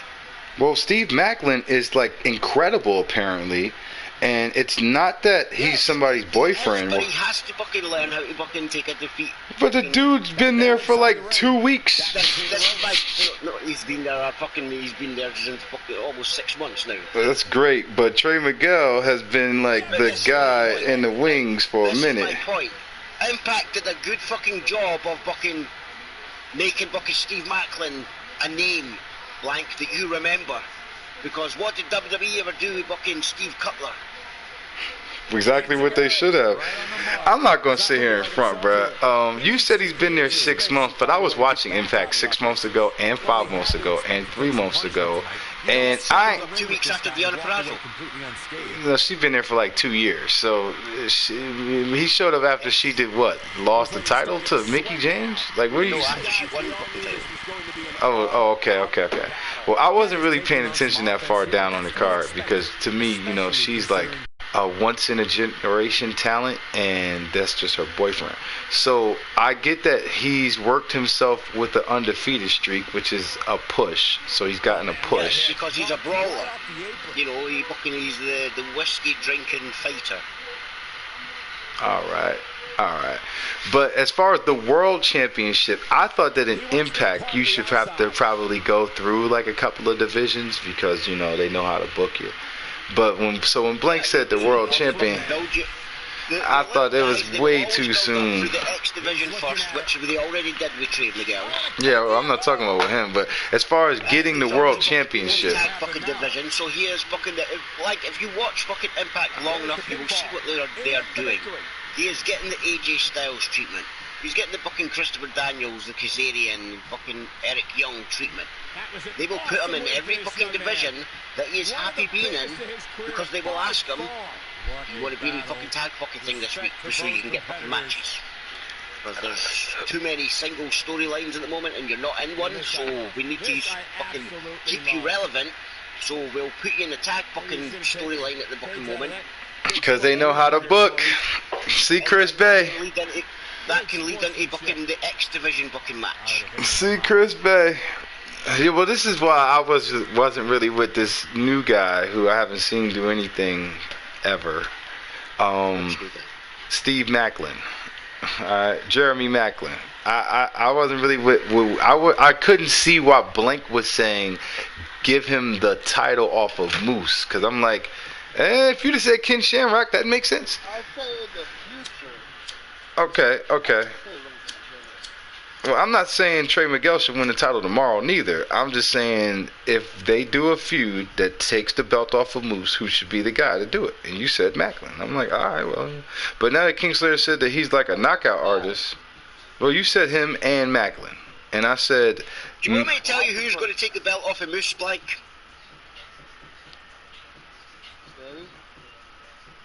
I really don't want to see that neither. Unless Jessica Havoc's finna do it. Josh Alexander. Oh, that's the one who should be doing it. But that's what I was asking Blake also. Did Josh Alexander already have his little rematches, you know, because I know when something like that happens, you're supposed to work a program with the guy and then go down the card. Josh Alexander was going around backstage, you know, fucking beating up the referee that was in the match and, you know, got suspended for fucking a week because he had to go home and cool down and fucking, you know, he was shouting at Scott D'Amore in the ring by sitting there and Scott's telling him that he can't beat up the referees and he's like, he let fucking Moose fucking just think he rung the bell when my family was still in the fucking ring. They could have fucking got fucking scared or fucking anything. They could have got fucking injured. That's on him. He was the referee, he rung the bell, he gets his ass kicked. Wasn't upset at Moose stealing the belt because, you know, that's part of the rules. He had fucking call the shots trophy. He was upset that the referee decided to let him call his shots while his family was still in the ring. So that's why he was beating up the referee. Yep. He could put his family at risk. Now that's a good work right there. So he had the fucking match, the fucking thingy, because, you know, he wanted to fucking his rematch with fucking Moose, and then that's when Jonah came out and attacked him. Alright, so he never had his rematch with Moose yet. Okay, I thought that already happened. Yeah, I thought that already happened. No, he was going to. I don't even think he should take the belt off of Bronson Reed Moose. showed up. I really don't even think he should beat Moose. I think Moose should just roll right through him. It'll be Slammiversary.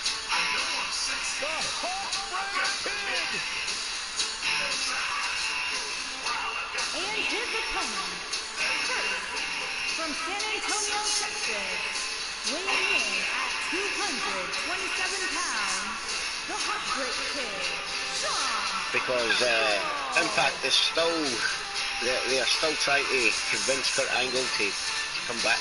To take on Josh. No, to manage him. They need to take him on first.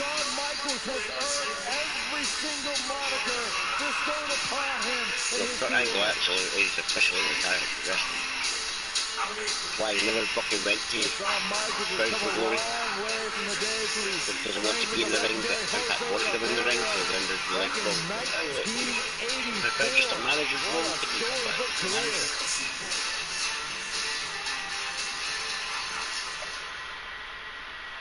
That's the point that they're looking at. If they can get fucking Kurt Angle to fucking mentor Josh Alexander and give him the champion's mentality of not losing his head all the time.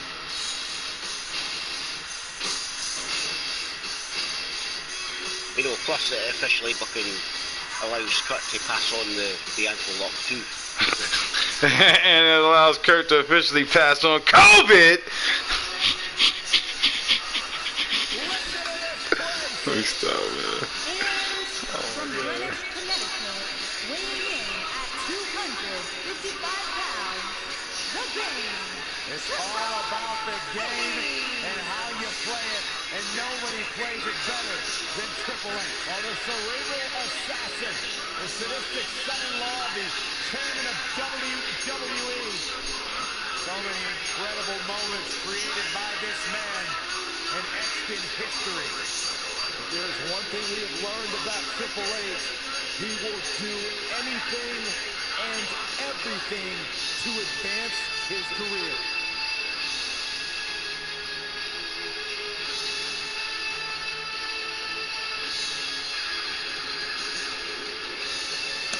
What belt Suzuki got? Isn't he the TV champion? He's the AEW champion. He should have had a few bit. Yeah. 7 WrestleManias and continues to grow his legend in WWE.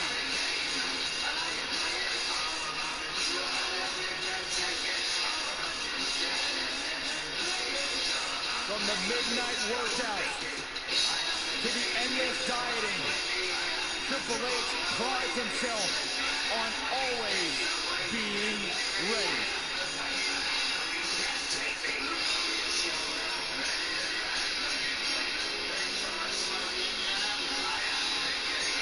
I just hope Triple H's opponent tonight is as mentally tough as they think they are, because the cerebral assassin is at the top of the game. It's easy to figure out what his move's going to be. It's fucking pedigree.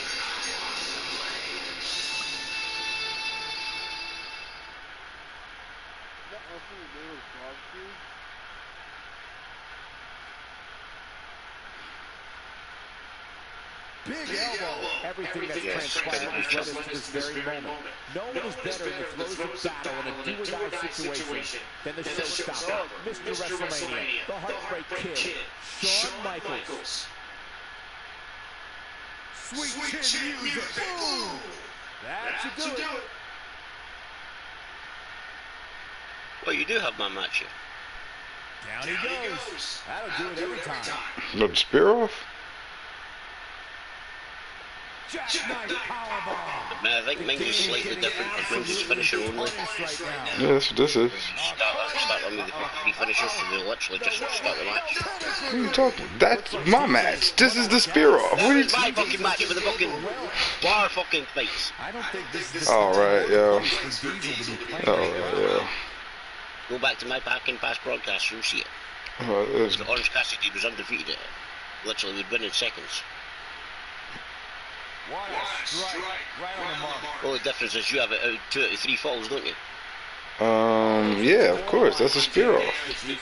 How did he get the upper hand here? We're all going to find out what he's made of. Reminds me of the first to hit a finisher and they started Given the what place. he's gone through in Looks the like the match last so far, I wouldn't be surprised to see one of these guys pluck him off. I think these guys starting off with the most finishers they could get in the 2 out of 3 finishers match. The spear off. The match the WWE can't give you. Oh, and a terrific reversal by Diesel. The showstopper wants to put an end to the show right here. And gentlemen, Diesel may be fading away here. This might be the beginning of the end for him. This one could go either way, guys. This nigga Bob Saget tweeted yesterday. I had no idea. I did a 2-hour set tonight. I'm happily addicted again to this shit. Check out bobsaget.com for my dates in 2022.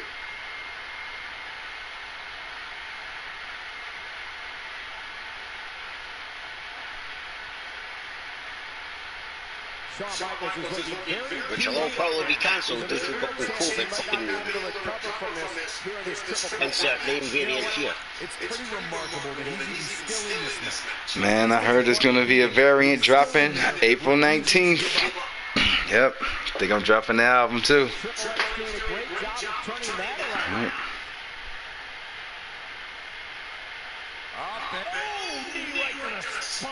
He's amped up, that's for sure. Here he goes. Oh! But can he follow up here? Can Shawn Michaels stay in this after that? And it's Michaels showing some agility.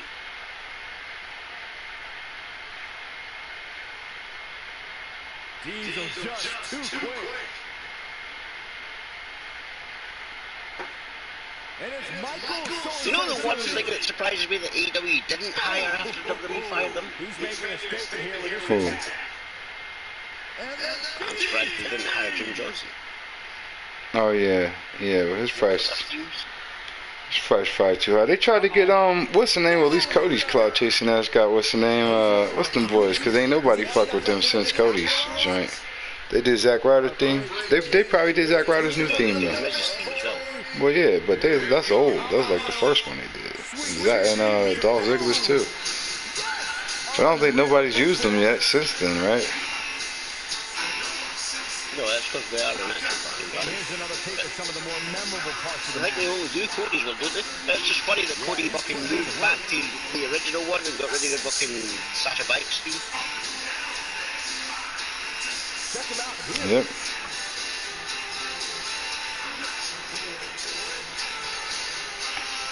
Look at him go.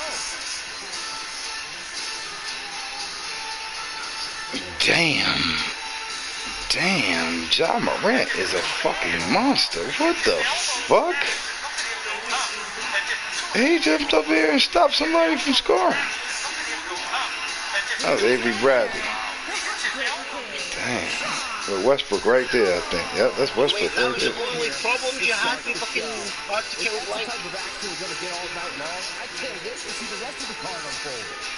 You didn't wonder why fucking Jonathan Gresham won. You didn't wonder why fucking Good Brothers in that loss. Because why wouldn't they?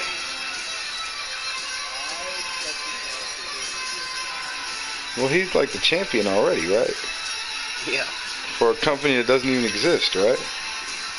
Well, I'm pretty They sure. still exist. Like I fucking told you fucking before fucking that. Fucking Impact's keeping Ring of Honor alive. Yeah, so the company don't exist. I got you. They'll be back. All right, Arnold. They will be, you know. Just without the lethal exposure. Yeah, well, the lethal You know, he's all elite now. well, We've never seen on the AEW since, have we? nah. Nope.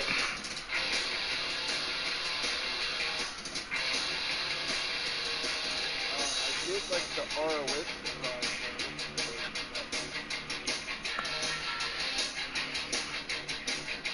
That's funny, man. That's funny. So they're gonna do the storyline that they were supposed to do with AEW. AEW refused to do. Yeah, and they. Impact's helping Ring of Honor stay alive by. This is why all of that is why AEW did Battle of the Belts right there. That's it right there. Yeah. Y'all gonna do this? We did this with y'all. We were supposed to do that with y'all. And y'all gonna do this with them, and then you do it with them. Yeah, Tony Khan, man. He ran out there in the boardroom the same way he ran out there in the arena. You guys in Impact, you guys can't just be doing. You got this sending Mickey James over to WWE. You guys can't just think you can do whatever you want. Freaking out. You guys can't just be having an invasion that go freak about it. You know what the ironic part is? It's the fact that, you know, when they were doing the little collaboration with fucking Impact, you know, let's just steal everything from Impact and try to steal some of their fucking fans, even though they don't. They steal the collab. Let's just try and steal those fans anyway, right? And let's openly mock Impact, you know, for being a bad company and all. For no reason. What all the marks say about Impact, they don't actually watch Impact these days. They just go by fucking when Hogan and all that was in charge. They'll just stick to that. Yeah, the last time they did watch. Yeah. Yes, they'll stick to that fucking narrative of how bad Impact is, you know, not paying the fucking staff and everything when the staff are fucking paid more than WWE these days. But nobody pays attention to that because they don't want to fucking listen. They just fucking, Impact's well, I'm gonna be honest with you, Kingslayer. Nobody knows who Anthem is, so it didn't really matter to people when Anthem bought it. So they don't realize that happened. Like, they don't, like the 3 changes that I sat there and watched them do, these people, they don't know that happened. They have no idea. They didn't watch when Matt Hardy was broken. They didn't watch a month before when he was Big Money Matt. They didn't watch none of that. They didn't watch EC3's title run. Cold-hearted Matt Hardy. Yeah, they didn't see none of that shit. They was only probably watching in some certain key times, and every time they talk shit about it. They were watching the fucking highlights on YouTube of fucking the broken fucking brilliance. That's yeah. What we all know about fucking Matt Hardy's fucking broken fucking thing, and then what he did in WWE. But the part I'm on about is, you know, Tony Khan will go on and then say literally everything that every WWE mark will say over the years. That's because he is a WWE mark. To fucking Impact. On the little fucking segment fucking parts, while not putting over Impact on their show, but Impact will fucking advertise fucking AEW and everything on their show for them. Literally putting them over every fucking week. You know, sending them their fucking tag champions and everything. Giving them their world fucking title. You know, the beauty. Tony Khan doesn't do anything back and then sits there and openly goes, I'm willing to work with WWE, but WWE refused to work with anybody else. You know? And then Impact, being the forbidden door that they are, you know, the connections, you know, they're like the mob. They're the kingpins. They sit there. Oh, you're going too far now, all the negotiations with everybody. I'm glad they're the kingpins, because you are the King Slayer. So they're just building themselves up so you can take them out, then, is what you're saying. Noted. No, I'm saying, you think about it, right? They're the ones that fucking negotiated everything. They negotiated AEW to be able to work with New Japan again, because, you know, they got New Japan back on their side by fucking proving that they could be trusted again, because it's completely different fucking management. And then once fucking AEW got in the door with New Japan, it's like they no longer wanted to play with Impact. So, you know, WWE asks Impact for a favour. Now, it's not the first time that Impact has been willing to fucking door to WWE. They did it in fucking... You know, The Rock. Ric Flair, we want Ric Flair to be in the Hall of Fame, but we know he's under contract with Impact. Is there any chance you can send him over to WWE for his Hall of Fame? Yeah, that's fine. I bet they're regretting that now. Much for Impact. So Impact fucking Ric Flair is like, but can we get Christian, you know, you're Intercontinental Champion, can we get Christian to appear on Impact? To announce the Hall of Fame for Angle?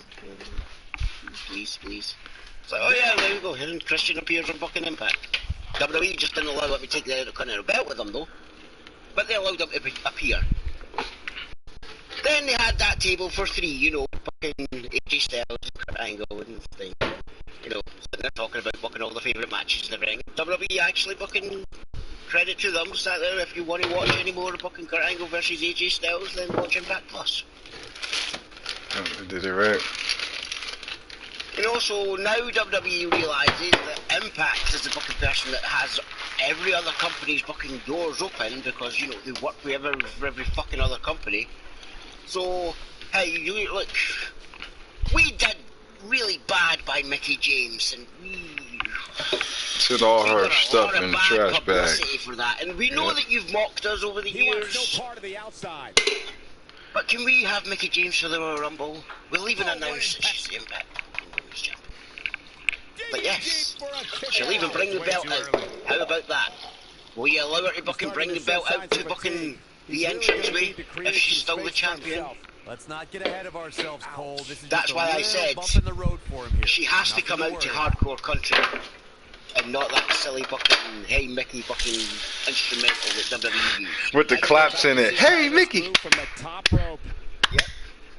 Oh Mickey, what a pity you don't understand. The pace of a match, quite like this guy. I don't know why Stuff she in a just trash bag. instead of a trash can. But Mickey is a fucking legend. I told Luke this the other day to stress the importance of this. This bitch is a living fucking legend. And he's like, oh no, man, I don't know. I'm like, I'm pretty sure she's younger than John Cena too. He's like, I don't know. I'm like, yeah, she's a living fucking legend. She's like one of the biggest wrestlers that are still wrestling today. This is like, I'm pretty sure she's probably about the same age as John Cena. I mean, that didn't really make much of a difference when John Cena was sleeping with her and ruining 2 marriages. yeah, but when John Cena was sleeping with her, she was already a veteran in WWE and he was an upstart. That's kind of what my point is that we will revere John Cena. His marriage to fucking the woman that we don't know. That but my point is that if we're supposed to revere John Cena because he's been a top guy. He was injured. Yeah, you thought he was injured, but I told you we had a meeting with the family, and the family. Still injured. That's why he's not getting involved. The family made a decision, and he's Moose wrestling with a cap. No cap, because he's capping. Obviously, he's supporting Trump. I can get him, y'all. He's supporting Trump. Get him. So Jinder Mahal. Why does that cap have tassels? Everything Moose has tassels. Alright? He learned from the Warrior. Not anymore. Alright. He's just dressed like Ric Flair now. No way his robe. I wonder if he's one. Triple H entrance where he fucking keeps lifting his shoulders when he's breathing.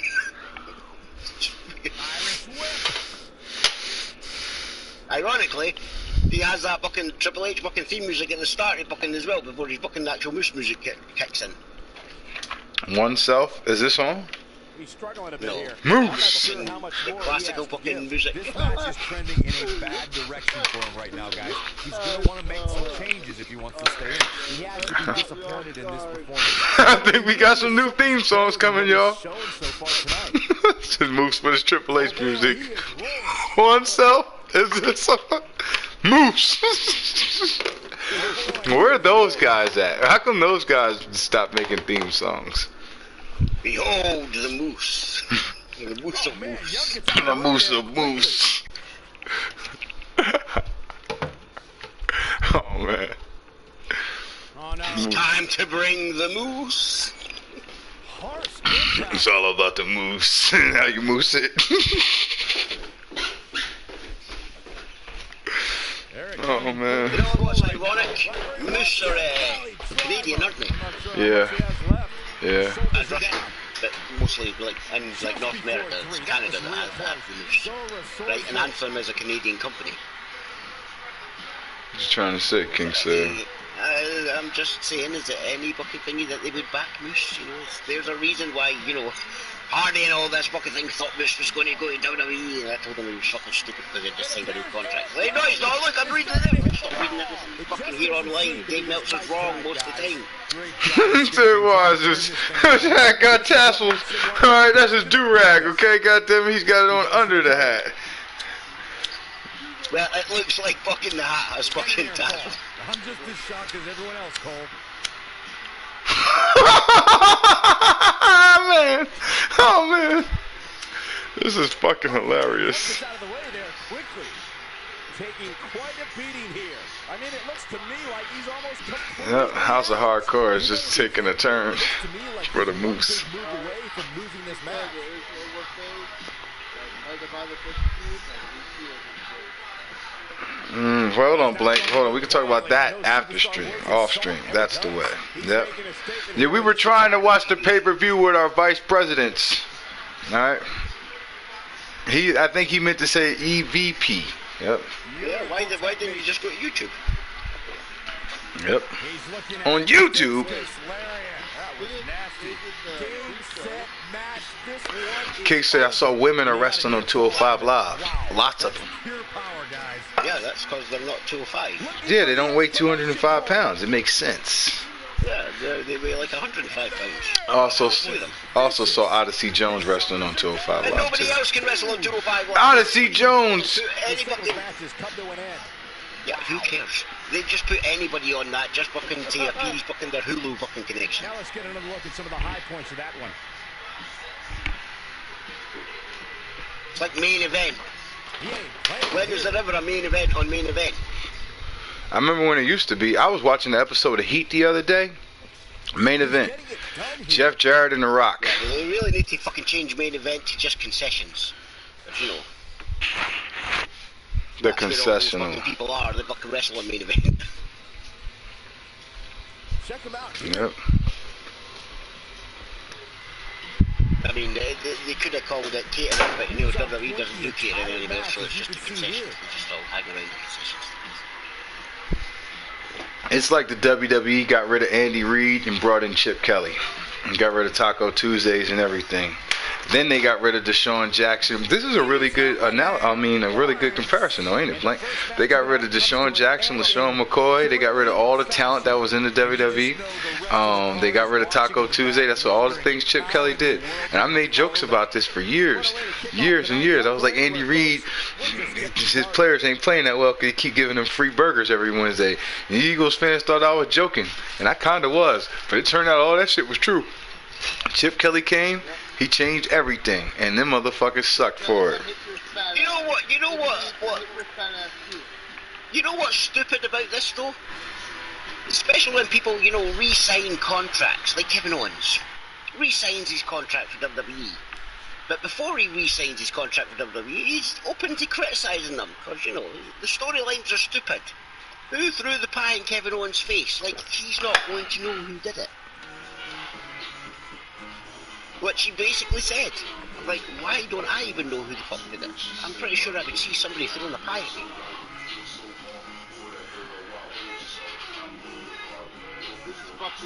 You know, and then years later they still never think it, they just leave it as an open fucking mystery, like an unsolved fucking murder case. Like, who is the father of Katie Vick's baby? The owner of fucking GTV. And who blew up Vince McMahon's limousine? Was it the Rabid Wolverine? Yeah, it was Benoit, because that's why he ended that storyline. Yep, the Rabid Wolverine blew up the limousine. Well, they already explained that. Vince blew it up. Alright, I know Malik's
like Bree was so confused when I told her that, you know, this whole stay hydrated is bad for people because, you know, you can get drunk on water.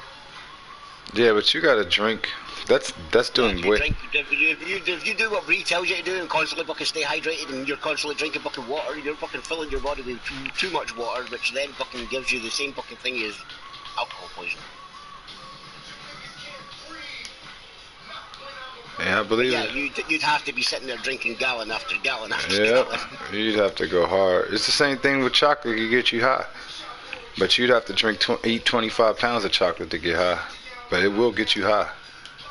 Yeah, I'm pretty sure some people do, but you know, some people have fucking chocolate addictions and everything. Yep. Yeah, that's a lot of chocolate. It is. It is. I ain't gonna lie though. Just over Christmas, I had $11 Snicker bar. Yeah. It's not just over Christmas. Fuck. Stop trying to palm this off, club. Fucking any fucking chance you get, you're making a hot chocolate. That's a hot chocolate. I'm talking about still chocolate, isn't it? a Snicker bar that I could probably use as a weapon in GCW. That shit is a big ass Snicker bar. Frozen one. Nah, that shit ain't even frozen. That shit bigger. I'm trying to tell you, this Snicker bar was like 10 pounds, bro. I could clock you with that shit. It's Snickers, so it got the nuts and everything in it. That shit won't light. Yeah, and then if you freeze it, even fucking it. Oh, it's even worser. Yeah. And the fucking. Yep. Was it nougat? Yep. Which makes it even more fucking lethal. Because, you know, a frozen one, you have to, like, literally, like, cut with a knife to snap it in half. Although that would be hilarious, watching somebody just take out fucking, you know, a bunch of frozen snacks and beat the shit out of somebody with them. That would be funny. But fucked up, too. He's got a foreign object! Not foreign. Yeah, it is. It's Canadian chocolate. Whack! Oh, man. I think that's too offensive to say. With a Belgian waffle. That sounds like a move, the Russian leg sweep. The most dangerous move in Russia. The Belgian waffle. The most dangerous maneuver in Belgium. Wait, did I just make this match twice? No, this match was already made. Yeah, because I ain't do this with the managers. Damn, I didn't even need to make it. The game made... Damn. What the fuck? How did I not see that then? How did I not see that? Damn. Right, see, that's because they know that they're going to lose because the fucking Trinity's already been in the Matrix, so she already knows what's about to happen, so she's trying to get the rematch. Damn. Let me get this 6 women's match. Hey, man, I'm going to keep this rivalry shit up here. Yeah, because these 2 women are in this rivalry and in this 6 women's match. Let me just triple check that. I'm pretty sure they're both in this.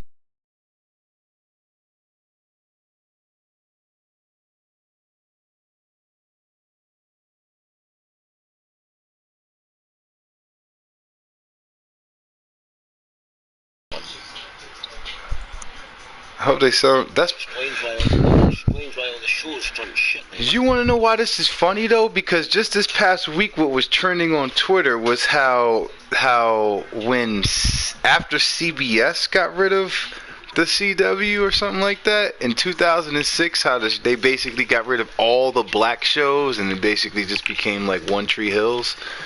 They didn't have like no more fucking Wayans Brothers type shit on there and shit, the Parenthood and that kind of shit.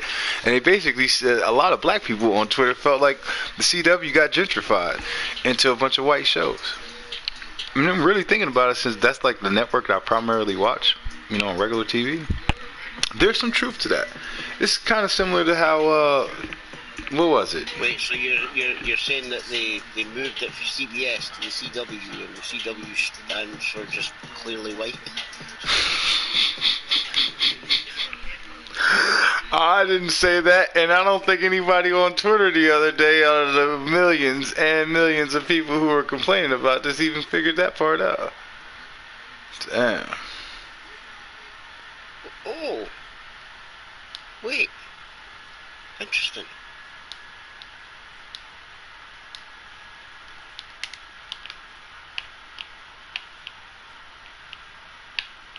Well, we didn't have to wait long. That's a bonus.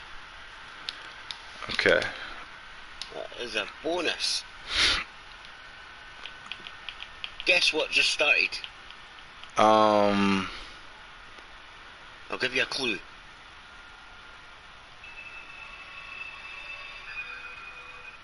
Oh, Tommy? No, Ghost.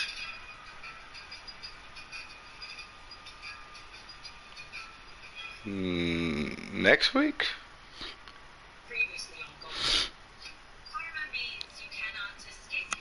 No, I think I saw that yesterday.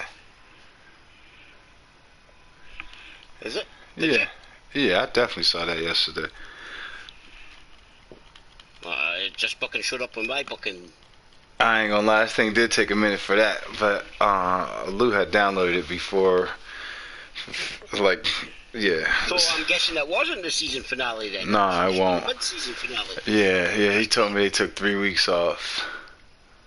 Yeah, I ain't gonna cap, I saw that last night, and I saw Dexter this morning. That shit was alright though, Dexter. That Dexter, I'm pretty sure, was the finale. Dexter fucking ended fucking last.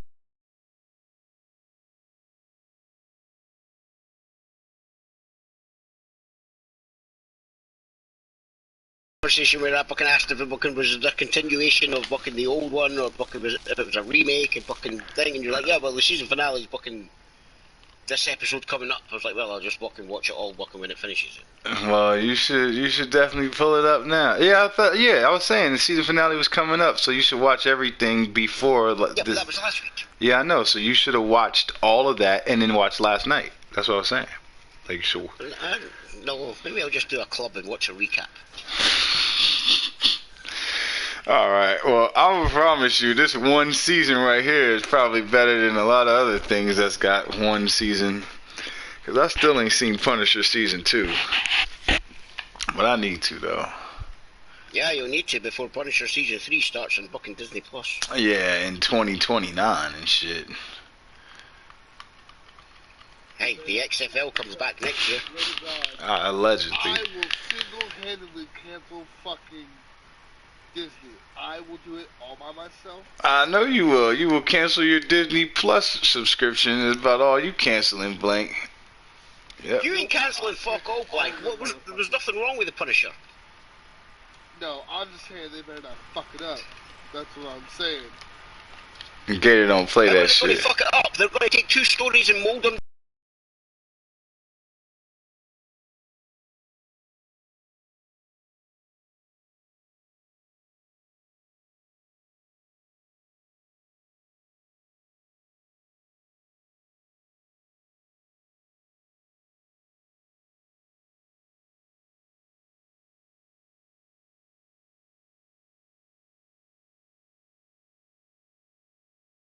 Somebody else appears.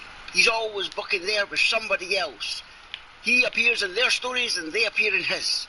I'm not gonna lie, man. I've seen a lot of. But there's very rarely any just Punisher stories. I've seen a lot, and I promise you, I definitely didn't read them bitches, because my dad did, though. He had all these books with Punishers, like in Kuwait, and Punisher, this was like Chuck Norris, this is like Punishers, he's always in some third world country. That's what all these Punisher books was for me. He had a lot of them shit. This nigga stay in a third world country. Still the same Punisher? It's definitely Frank Castle and all these types of, cause they always had a fucking another place for him to go extract something or something. I don't know what he was doing, but I seen these shits and I'm like, there ain't a single superhero in these books, so I ain't read it.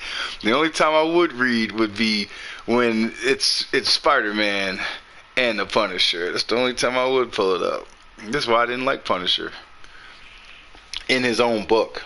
But when he's in other people's shit, I'll read it. Straight up. First appearance is Spider-Man 129, whenever he worked with the Jackal. Alright. Now, you see, the problem that Disney have, it's the same problem that everybody else has. Disney have this whole fucking Disney Plus thing, and fucking Sony's trying to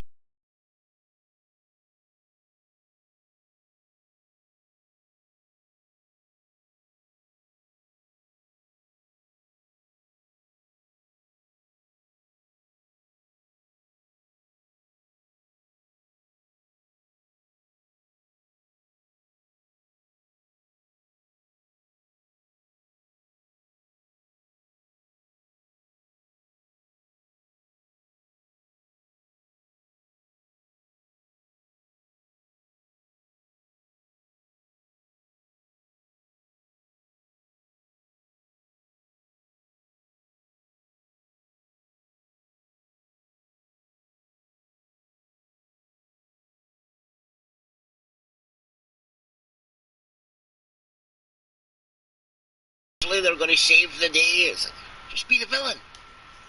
Stop fucking turning everybody into heroes. Alright, I think this match is supposed to have 5 women.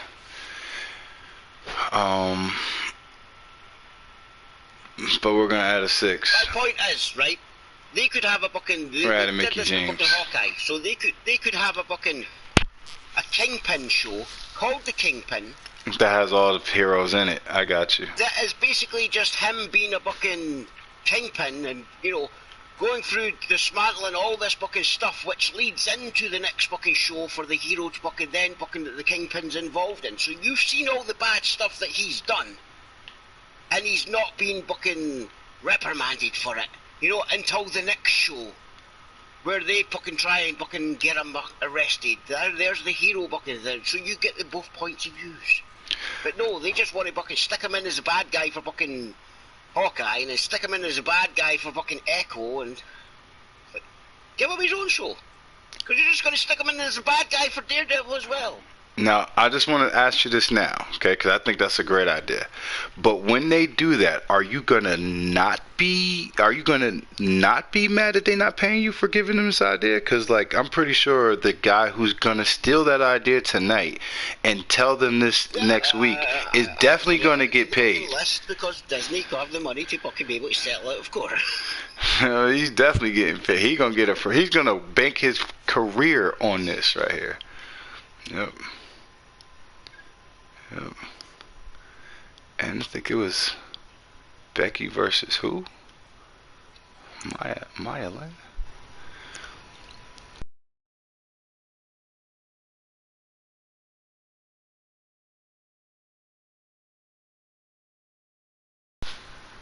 Lisa Fox.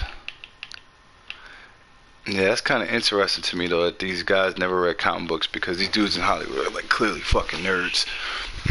They're clearly nerds, but they weren't the comic book nerds, apparently. I don't know what kind of nerds they were.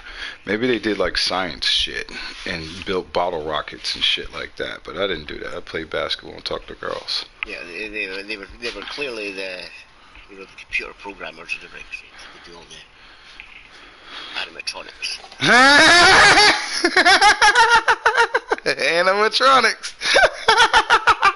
Man, here goes that word again. Oh man. Yeah, I said animatronics, not animatronics. Oh no, fuck anime. Animatronics. Anime would have been acceptable at that time, but animatronics was even better. Oh man. Oh, whoever invented animatronics needs to be shot. George Lucas. Yep. I'm pretty sure it's the people at the... Was it Chuck E. Cheese? Was it Chuck E. Cheese that had those little bears? Yeah, but did Chuck E. Cheese exist before Star Wars? Because I'm pretty sure some of them fucking Ewoks wasn't all guys. They weren't all guys. And we ain't got Chuck E. Cheese here either. Every fucking like movie that's in fucking America had fucking references of Chuck E. Cheese somewhere.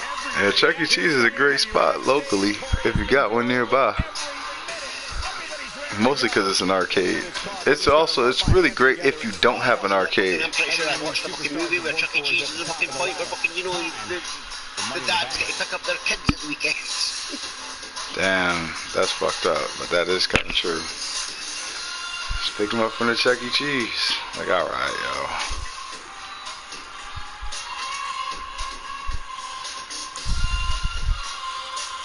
yo. Maria Kanell's the face of the brand. Yep. She about to get freed up on the roster, though. Her, Paige, Mike the Miracle. I'm not even sure I got dude's call no more. Excuse me. Isn't it Angel? Yep.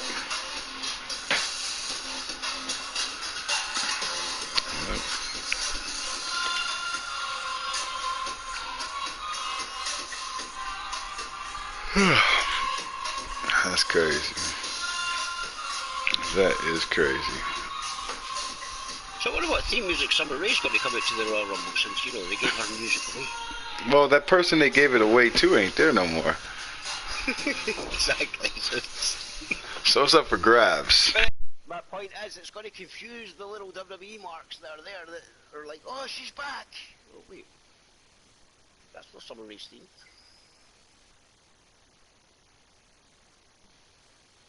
You know, when Summer Rae comes out to the fucking music, then we expect them fucking... I forgot even who fucking stole the fucking music. The Hot Mess. Oh yeah, it was Chelsea Green, wasn't it? Yep. Yep. And that's who I think should take the women's title off of Mickie James.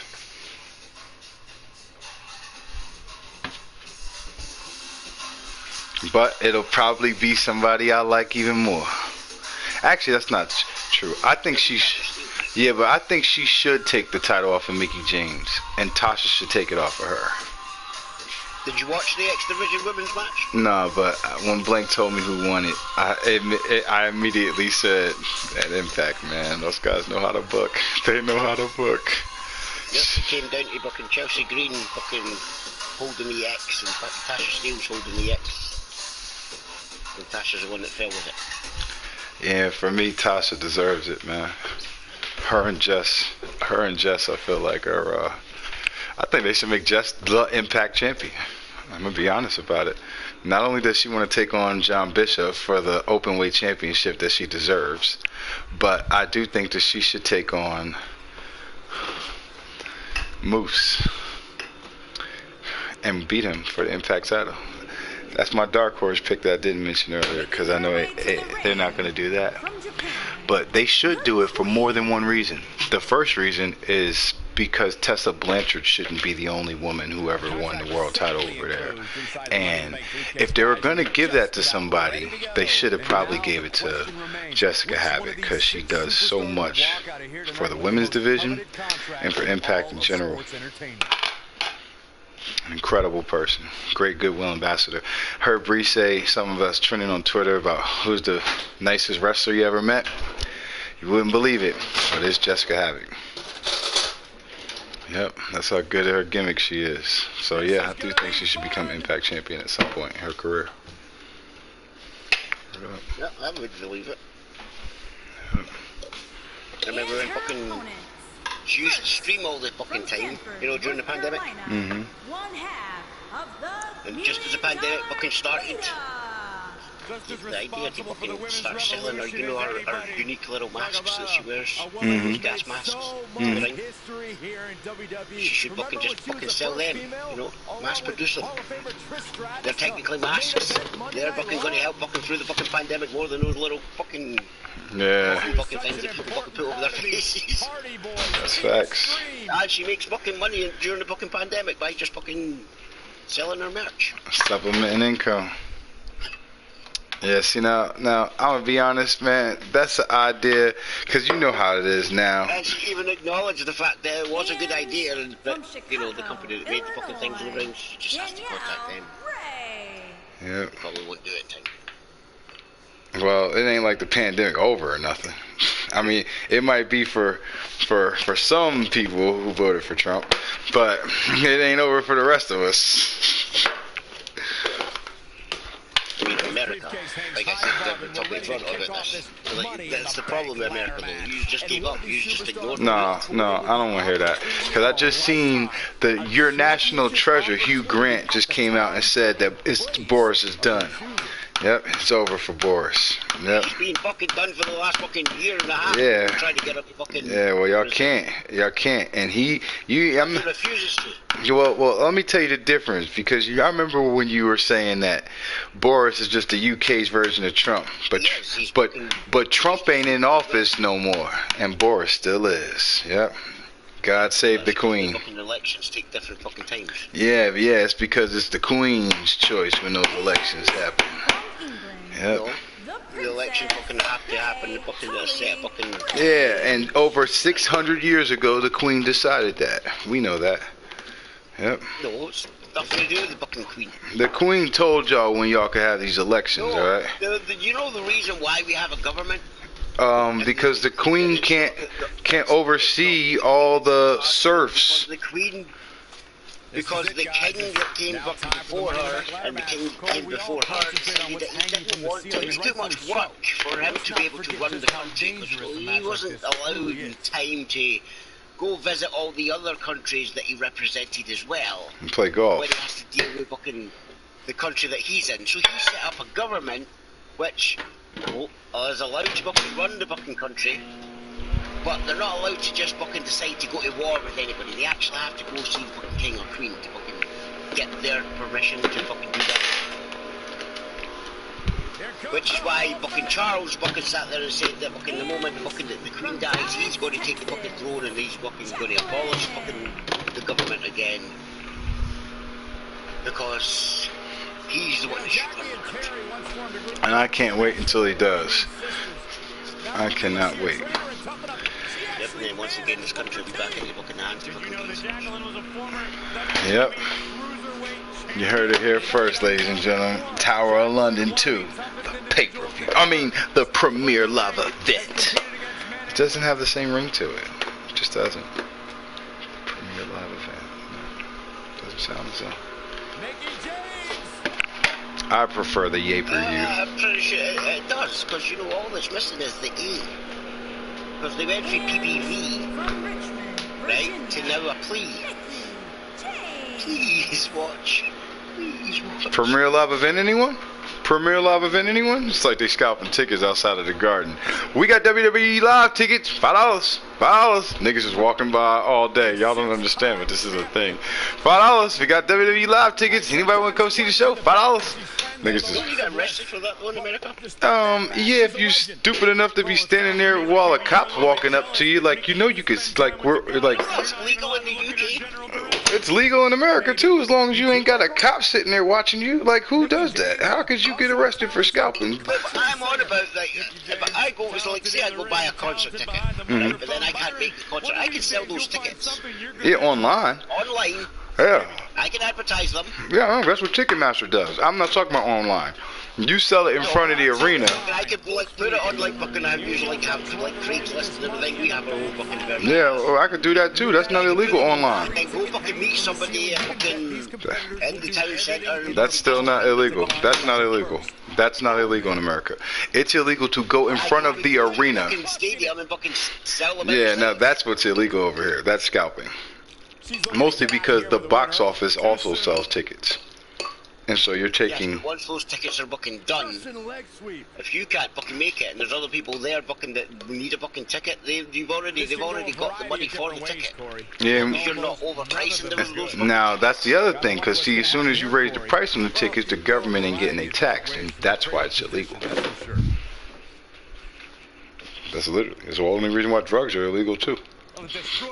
Because the government ain't getting no tax. It's funny, this is the country that said no taxation without representation. But that's why all this shit's illegal. Cause it's funny, you know, considering the whole war you went to over fucking tax. She's taking on some offense here. By no means is this dire straits for her. And we did again over just a year ago on January 6th. Us for tea when the king isn't even in this fucking country. Fuck this, we're throwing it in this water. Oh yeah, great. We throw a lot of fucking tea in a river. America stood up for itself against tyranny just a year ago, and January 6th. Never forget.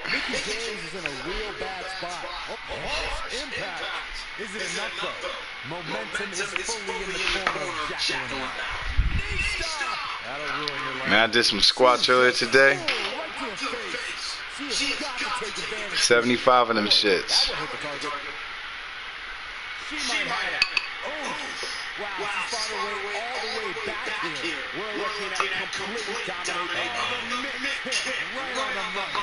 Damn, that's racist. The Mick kick. No wonder her and John Cena didn't work out.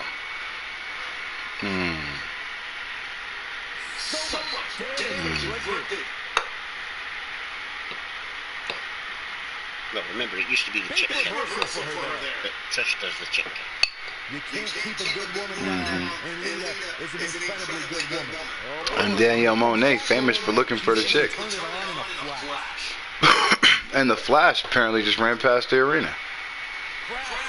I didn't see it, but apparently Michael Cole did. So what did you think of the women's match, Blank? In AEW. No, on Hard to Kill. X Division or the women's title matchup? The Texas Death Match. Mickey James is able to get out of there. She's able to get out of the way there. Mickey James is able to get out of there. She's starting to falter here. Looks like her chances of winning this match are starting to dwindle. You gotta believe this one's over. This one is over. You saying the women's match main event of the show? Yeah. I like when shows. The Mickey James and Jennifer Arnold. Yeah, I like when wrestling shows have a main event that you don't know what the main event's gonna be. Yeah, because everybody assumed it was going to be the Bruce match. Yeah. Mickey James is finding herself in some serious trouble here. It doesn't seem to be your night tonight, fellas. Well, I think it's... But that's how you put over a rivalry. This rivalry is so hot that it got the main event. I mean, yeah, it's also a title match for a world title. No, she's too quick for her. But, you know, look at her go. it's more prestigious. And she's back in the ring now.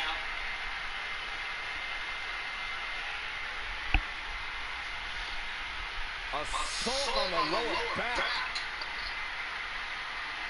Mickey James with a mid-kick. Damn, Mickey James being downright racist to Miami Toyota.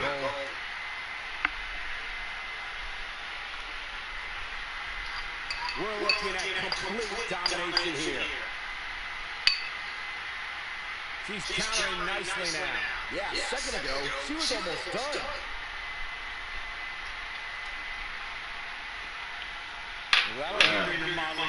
Beta Race has stopped altogether. Oh, look at this reigning beautiful technique. What a stomp. Good grief. Oh, the Bam. hit right on the... And she's trying to flip the script here. Easier said than done, Michael. Oh, man, she's rolling now. She is on fire. Yeah, it's tiring just watching her out there. Oh, right to the back. Remember this? That might have done it, Cole. And so far, nobody else knows. Oh, nasty impact. This is great. And the fact that you don't know what I'm talking about. And she turns it around on her. For me? Are you saying, okay, you think King Slayer doesn't know? This is what you really think? Maybe. This is great. Go ahead. Don't. We've seen this before. We might be looking at a jackpot victory here, guys. Oh, fucking DDT. That's it. That's what she needed. We know what this means. Oh, spiking DDT. Wow, This match what is a fucking gritty lit. performance. Over fucking and lit. over and over. How many times are we going to see it? I know what happened, y'all. Not today. The game. Triple H led the assault on the Impact Zone. Showed up with Tommaso Ciampa. And Lita reverses it. Hard impact. D-Generation next. Ooh, nice snap DDT. Eli Drake and Trevor Lee flanked them. The newest tag team, Evolution. And Vernon suplex. We might be looking at a Jacqueline victory here, guys. Did he say Henny with the triple eggs? Ouch. She's in control. Oh, the triple eggs. I get what you're saying. And there's the reversal from Jacqueline. I like NWOLA. That's my favorite faction over there is NWOLA. Look at it go. John Morrison used to be in it, but then he sent him over to SmackDown. She's looking at it. Well, he won the Royal Rumble technically, and he went to SmackDown to fight for their title. I'm short for Impact Champions, just one fucking time. One for pay-per-view, for something. I think she's trying to prove a point here. That would be. I don't know if New Japan can. They only coming with a third of their roster. No shade. Look at it go. She might have it. Oh, nasty impact. If that doesn't end it, I don't know what will. I'm back. Welcome back. Oh, you didn't hear anything. Good. What did you say, Blank? Alright, it doesn't get much more elementary than this. The only thing left here to do is climb the ladder and win this match. Even this superstar can do that. I felt the need to say that when I wasn't here.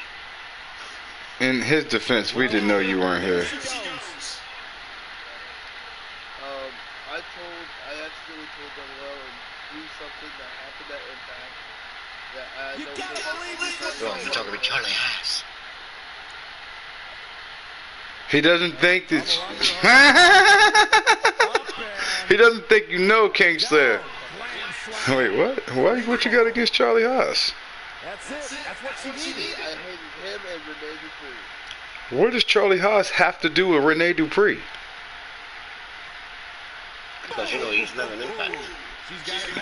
They weren't a tag team or nothing, though. Rene Dupree was teamed up with like Sylvain Grenier, and I never even seen them niggas, and I know that was the names of those two guys, and their tag team was La Resistance, and I've never even seen these guys, and I know this. Alright, so there's something that happened at Impact. Wait. Blank. The internet is they will take still photos and provide captions to try to encapsulate what's going on. This is called creating a meme.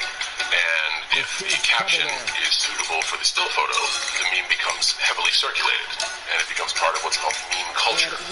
Hey everybody, I am your vacation friend John Cena. Make sure not to miss vacation. You're gonna have to kill some evil people. That totally just... Fuck me. What did I do? Oh man, she's rolling now. I was trying to find out more about memes. I'm streaming live now on Hulu. The good folks at Esquire have asked me to explain a few things. I still need to watch this Vacation Friends. I forgot all about this movie. Let's dive in. Tell me. I was like, well, I can't spoil it if I don't know it's true. Looks like she wants to beat her inside the ring. Look at Miami, Toyota, and Lita. Started off in a rivalry, and now this gangster shit. They just staring at each other in the second ever stare-off. Second ever, no, this ain't a yep-off, because the yep-off was Gargano and KO, and they was literally yepping each other to death. Down to the floor. Beta. I was in this Discord. What a forearm. And two people that were there said that there's some people. Here's Lita. Oh boy, here comes Jacqueline. When she gets in attack mode, look out. I think she's trying to... Now you want to know why I wanted him to do the videos? He's the only one who's still excited about this bullshit. He don't want to reveal this shit so bad he about to kill himself. This shit's so bad because everybody already said this shit. Oh man. Let me not say that. I don't know what the fuck. Like I said, I ain't watched wrestling in like a month. I seen like some highlights this past week though. Cause my tribal chief came back. Nah, I seen when they booked my match finally 5 years later, Lashley and Brock. They added 3 other guys to the match that didn't matter, but I got the match I wanted. We might be looking at a Jacqueline victory here, guys. Momentum. So this scene where in Suicide Squad, the team is sitting in like some room going over like what the fuck they need to do before they get deployed. Did that ever even happen in the movie? Because I don't remember seeing that. Okay. Like take a piss that I forgot about? Nailed it. Cause I know I seen this scene in the trailer. I just seen the scene in this thing right here, John Cena talking about memes. And I think when I saw it in the trailer, King Shark had made like a joke about farting or some shit like that. Nobody understood why he was like tripping. But I never saw that in the movie. I need to watch it again. Damn, of course. Wonder Woman picking up a huge victory tonight.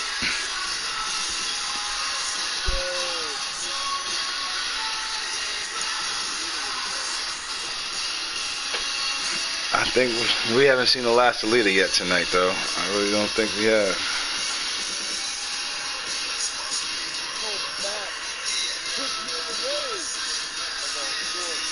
That's Rage's gimmick blank.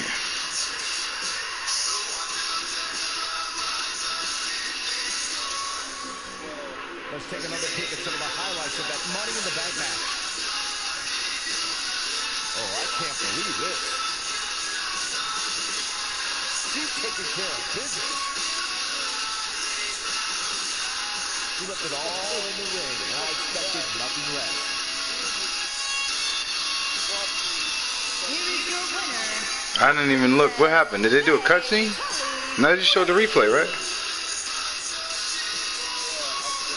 Alright, where? Wait, Pete and Miley and Kim have a beef? Wait a minute. Kim Kardashian just unfollowed Miley Cyrus.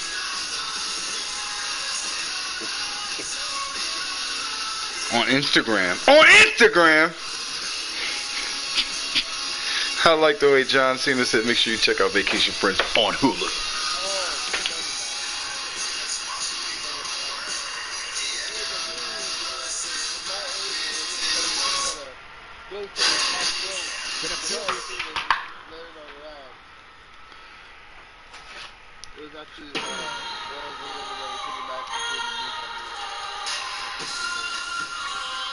Now Miley's still following Kim Kardashian on Instagram for everybody who wants to know.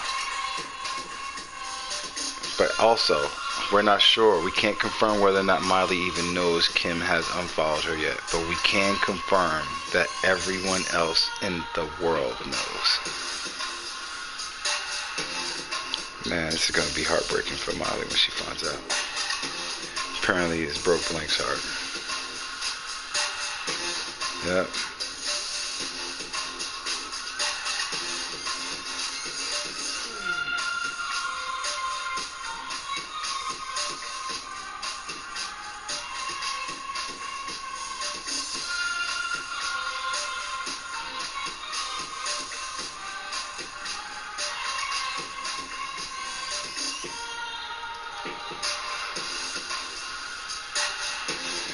Blake, I'm glad you finally got over this Kim Kardashian and Miley Cyrus beef. I know it's been rough on you.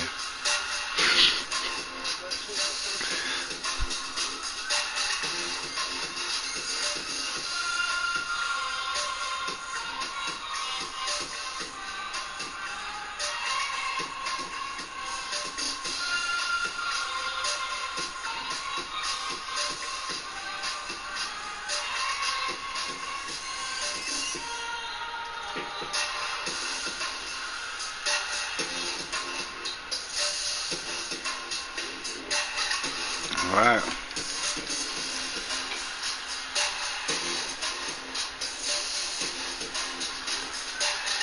I'm gonna try these Taco Bell wings. Alright. I'm gonna try these Taco Bell wings. We gonna goddamn figure this out. Alright. Do the wings have a taco shell? Hell no, man. These are just regular ass wings, man. For some reason, people keep thinking that something's happening with these wings. I get why, I guess, because Taco Bell got some meat that ain't really beef. But that's their fault. Loco wings? I don't even know if they call them that, but that's what they should call them. Isn't that what the fucking Dorito tacos are called? Oh, Doritos Locos Tacos, yeah. Well, they need some Loco wings. That's the other thing, is I'm curious as to what, damn.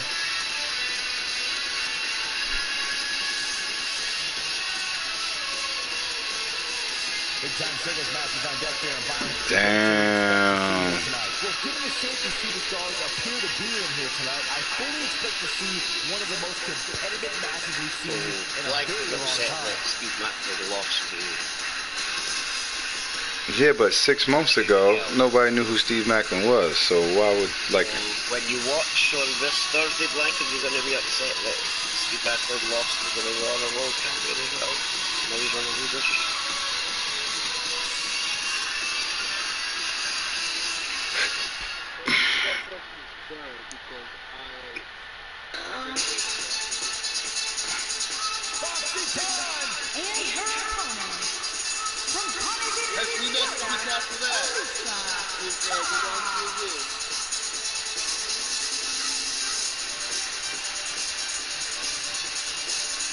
You just pay close attention to Rebellion, boy. Hey, Alicia! Alicia! From what you heard was fire. No, they were. You were a liar, Michael. I'm getting out of here. Good. Thank God. Now the show can get crazy like a fox. Yes. Not quite like all your other superstars in WWE. He has some issues. Unpredictable. It's not like WWE where they don't change. Yes, when Deonna Purrazzo becomes the Ring of Honor Women's Champion.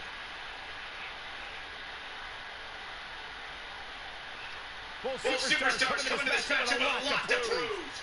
And guys, I'm pretty sure I can watch these women compete each and every week. I want to hear more.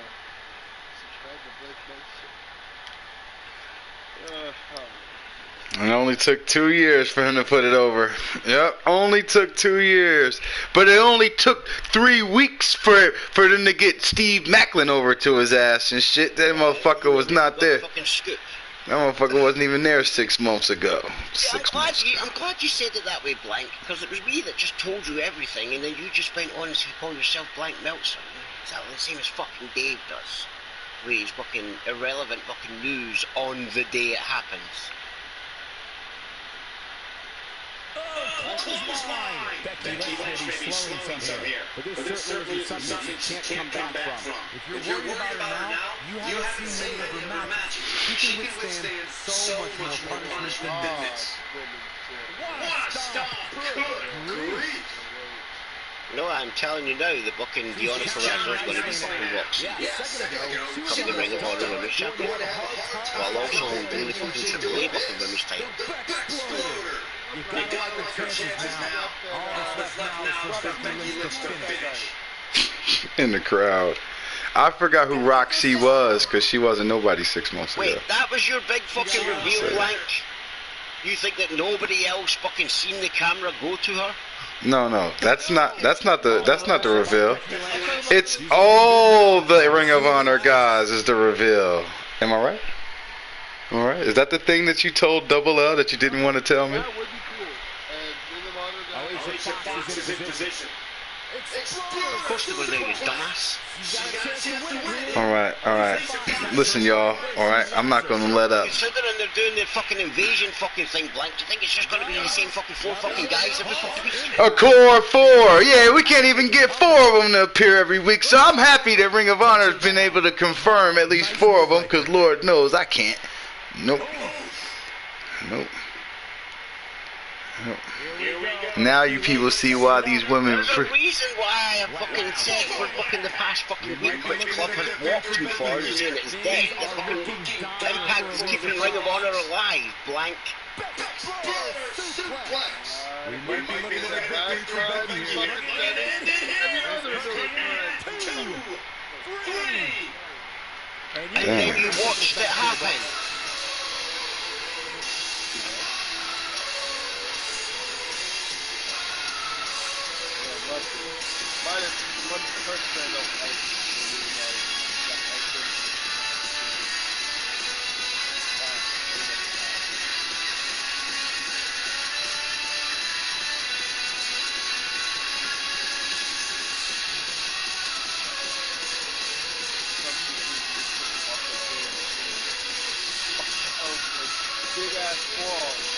These ladies put on quite a show. Here's another gamble. Do you want another scoop, Blank? That's a woman on a mission. You know who the Good Brothers are going to lose their tag titles to?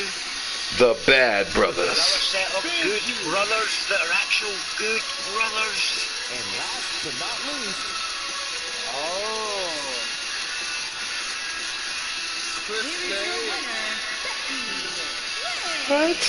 What?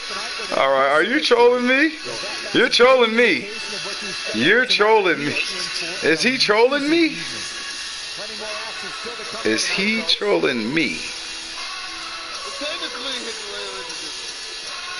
Technically, Chelsea Green is a snack.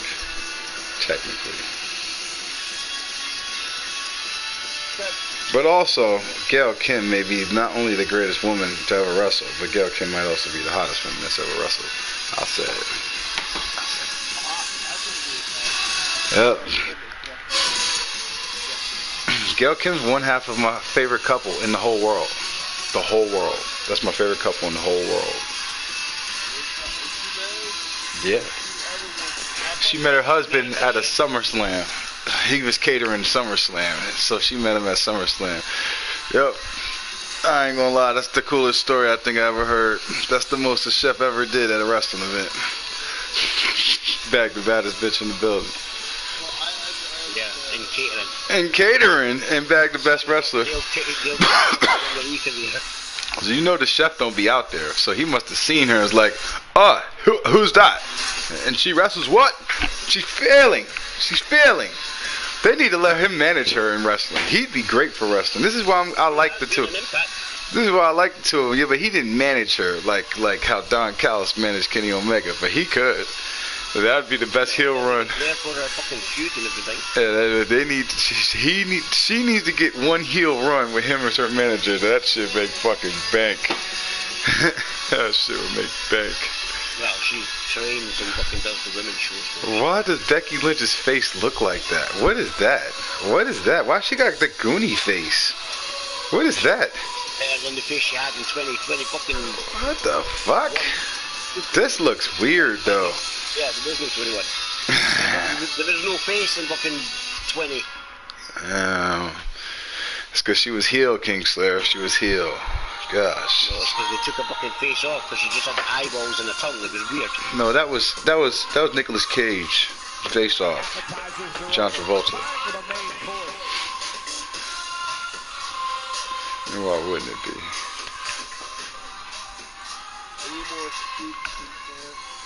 I don't know, Blink. You never revealed your scoop because you were afraid. I'm still waiting on them trying to fucking figure out who fucking the real Good Brothers is that I'm talking about. The fact that he doesn't. I know Club knows. Well, I mean, I seen the whole promo that they did 8 months ago, and I know the way their company works. So 8 months ago, technically, was yesterday for them. Yep. Which is why I made sure to watch the one match last night that I did watch, because that I've been waiting for like 9 months.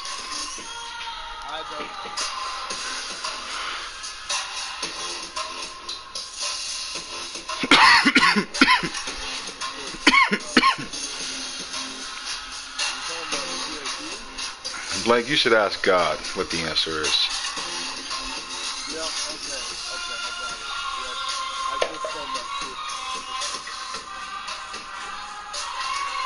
Yep, because his tag team partner, Shawn Michaels, and him are coming to the Impact Zone. You heard it here first, ladies and gentlemen.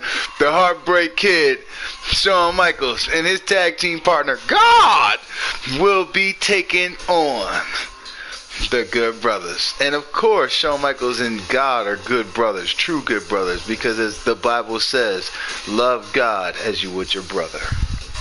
And what? Well, remember, Blake, tune in to Access TV on Thursday.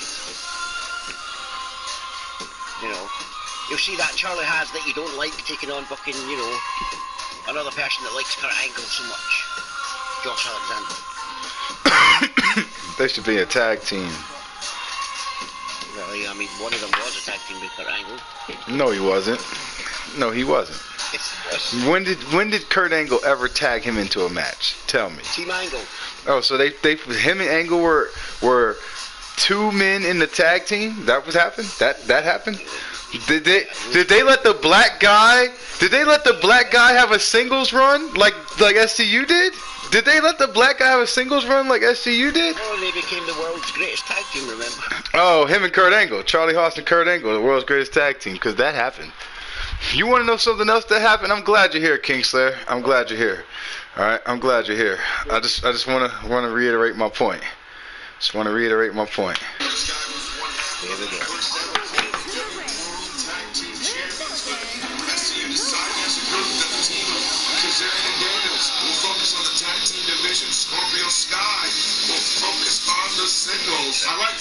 Yep, Scorpio Sky will focus on the singles division. Taz said he likes that. Yep. It's almost as if that never happened. You know, he's no longer a part of fucking SCU. No, that's not what they said. They said they decided he's wearing SCU. You need to say I said that. I was right. Yeah. 8 months later, after they figured out they didn't want him to feud with Shawn Spears. You just tried to keep it alive by fucking. No. The feud with Shawn Spears.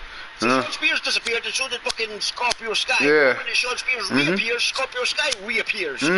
It's because their storyline got dropped. All the while SCU's careers being threatened, they could have used to help fucking, the other member of SCU that wasn't a member anymore. Oh, he was definitely a member. He reached for the sky. No. For Buzz Lightyear. He already got that theme song here. Well, they. Listen again. I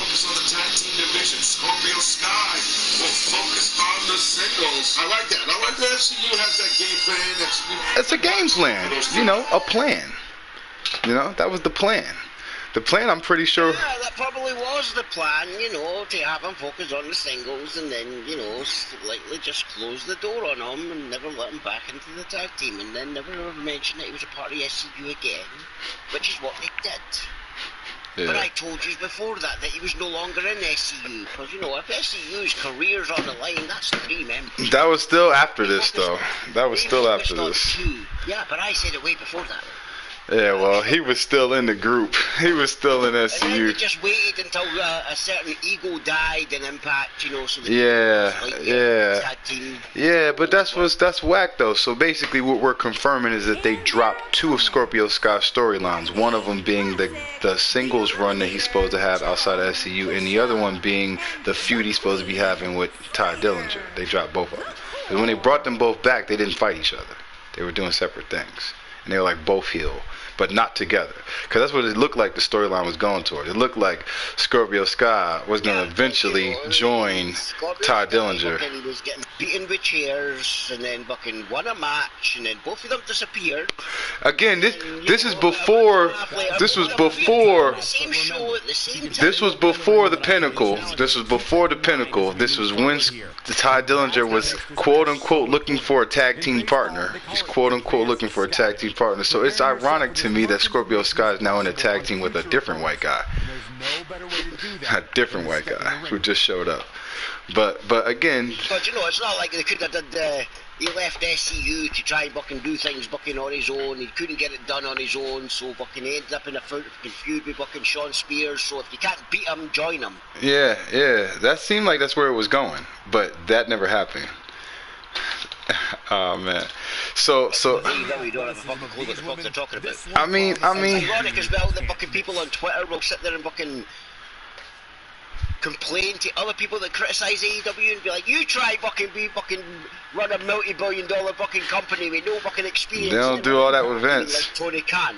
Like Tony Khan, I mean. I'd like to try. I'd like to. Fucking wrestling fucking company and I'd like to try. It's easy. Yep. If give me the fucking money and I fucking can sit there and fucking put a show together. It's not fucking hard. Yeah, the Lord help the world if Dave Meltzer says that I couldn't possibly fill an arena with 40,000 for wrestling. Lord help the world, because I'm gonna go all in. Me, Kingslayer, Blank, Casey, we're all going all in. Yep. Yeah, Blank, you're in charge of fucking. What a strike. Going all in. All in activities. No, he's in charge of catering. No. He could do what Cody's doing now. He could be in charge of Fight Club community outreach. Community outreach. Yep, I know that's Cody's language. You could be in charge of the Go Big Show. Just go. That was impressive. Listen, Go 30 and Big Show will not be appearing together, alright? They're on separate shows, alright? There's not gonna be no Go Big Show around here. But there will be a core member. Mm-hmm. Have someone. No, it's not. Go 30, Paul White and the Big Show, so they can happily go Big Show. Go Big Show. Paul White's down. He's no more BS for Paul White. He's not Paul White, though. We got the Big Show. Yeah, we signed Big Show to AEW. Yeah, it's just ironic that, you know, they're still classed as a smaller company to WWE, and fucking Big Show's fucking t-shirt says no more Big Show. Well, it says no more BS, which could stand for bullshit. I know it. You know it. It stands for Big Show. No more Big Show than only fucking small leagues now. No, the marketing team knows it. It was funny. That's funny to me is that, like, I knew his whole name. Like, as soon as he debuted, they were saying Paul White. As soon as he debuted with the hair in the Valentine's Day Massacre match, they said Paul White's here. Then, like, a week later, it's the Big Show. I'm like, oh, this was a shot at WCW because they signed their biggest act to a bigger show, and they want to stick it to him by calling him.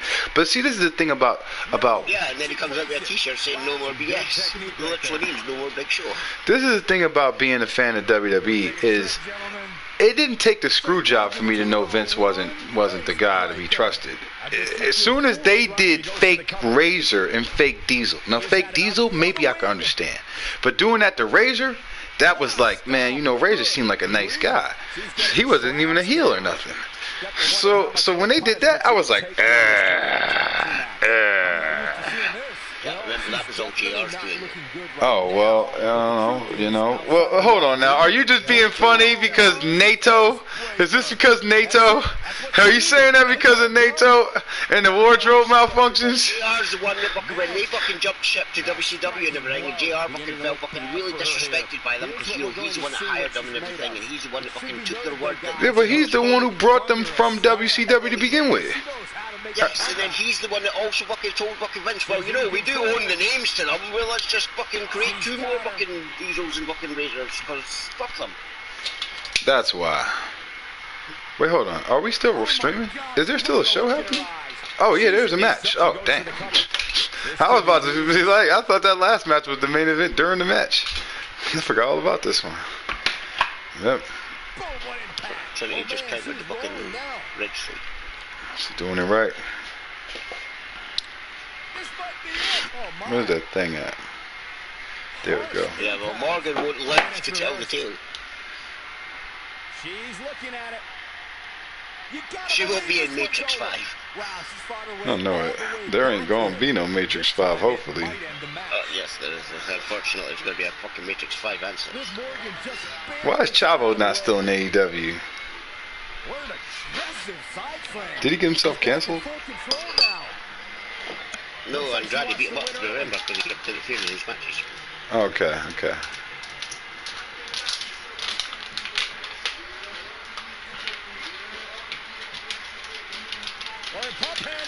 Andrade has great presentation in AEW. I'm gonna be honest about it. Some of the best presentation in AEW.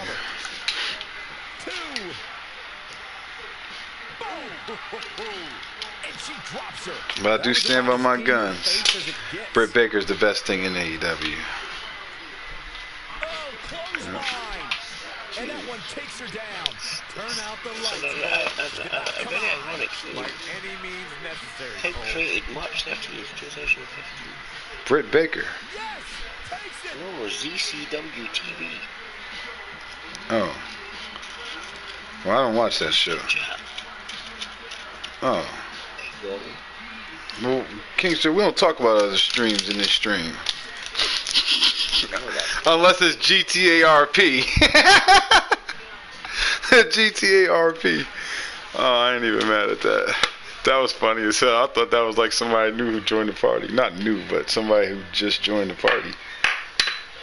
I just thought it was look at these wonderful women in action. SEG talking to fucking And Blink, Francis thought Blink getting robbed. How about died? Like, robbed? Oh, man. Oh, no, well, I had the party screen up, so I seen it was SCG's fucking mic that was moving, so I just assumed it was fucking Blink. That's a woman on a mission. Because it did sound like it was coming from a distance as well.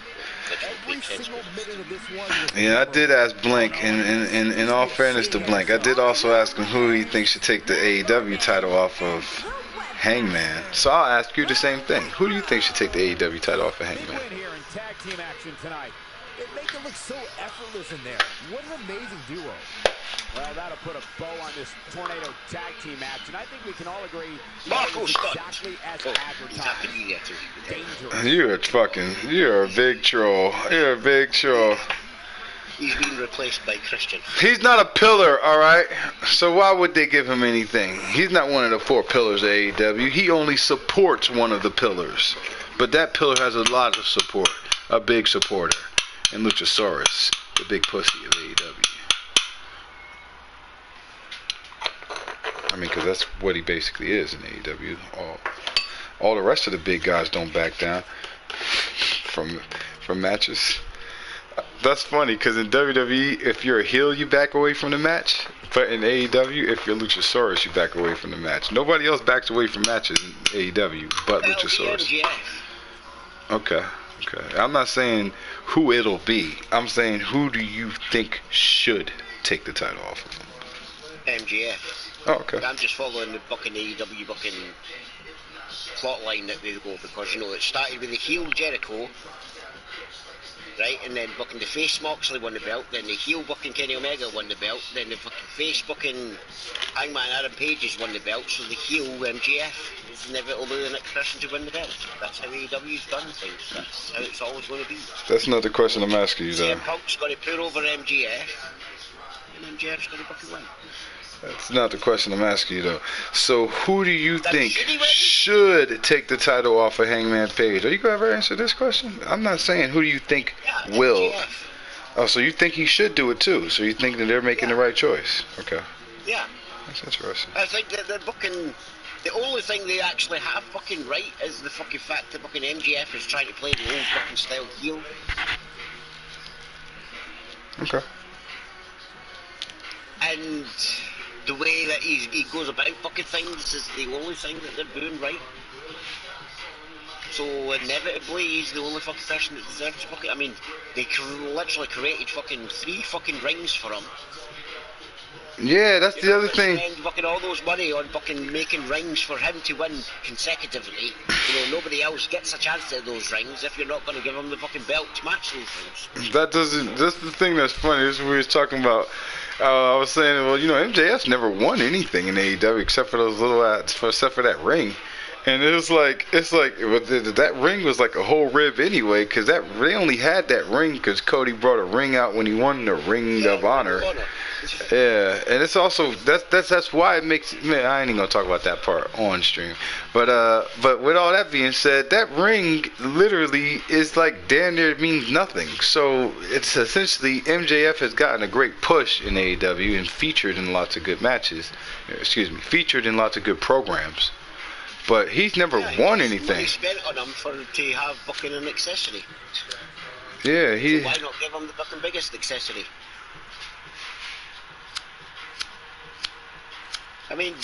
Think about it, right? It's going to take another few fucking months to fucking Hangman defending the belt. It's going to have a fucking few months to fucking having that. And MJF got to fucking go through fucking the whole CM Punk fucking thing and everything. And eventually start building up his fucking wins again. And then eventually get the inevitable fucking title match that fucking, to be honest, they probably should have had last year. Well, if he should have had it last year, then that would have meant that Hangman should have probably won the title the first time that they had a title match against Jericho. But that's the point, though. Mm-hmm. Think about it. If you're going to build MJF up to be the biggest fucking dick on the AEW, but it inevitably goes nowhere all the time, what is the point in fucking trying to say he's a pillar? And the company revolves around him and Jungle Boy and Darby, when Jungle Boy's now won a title. This is first one, though. Already won a fucking title. Yeah, he did. He did. And Sammy's already won the title too.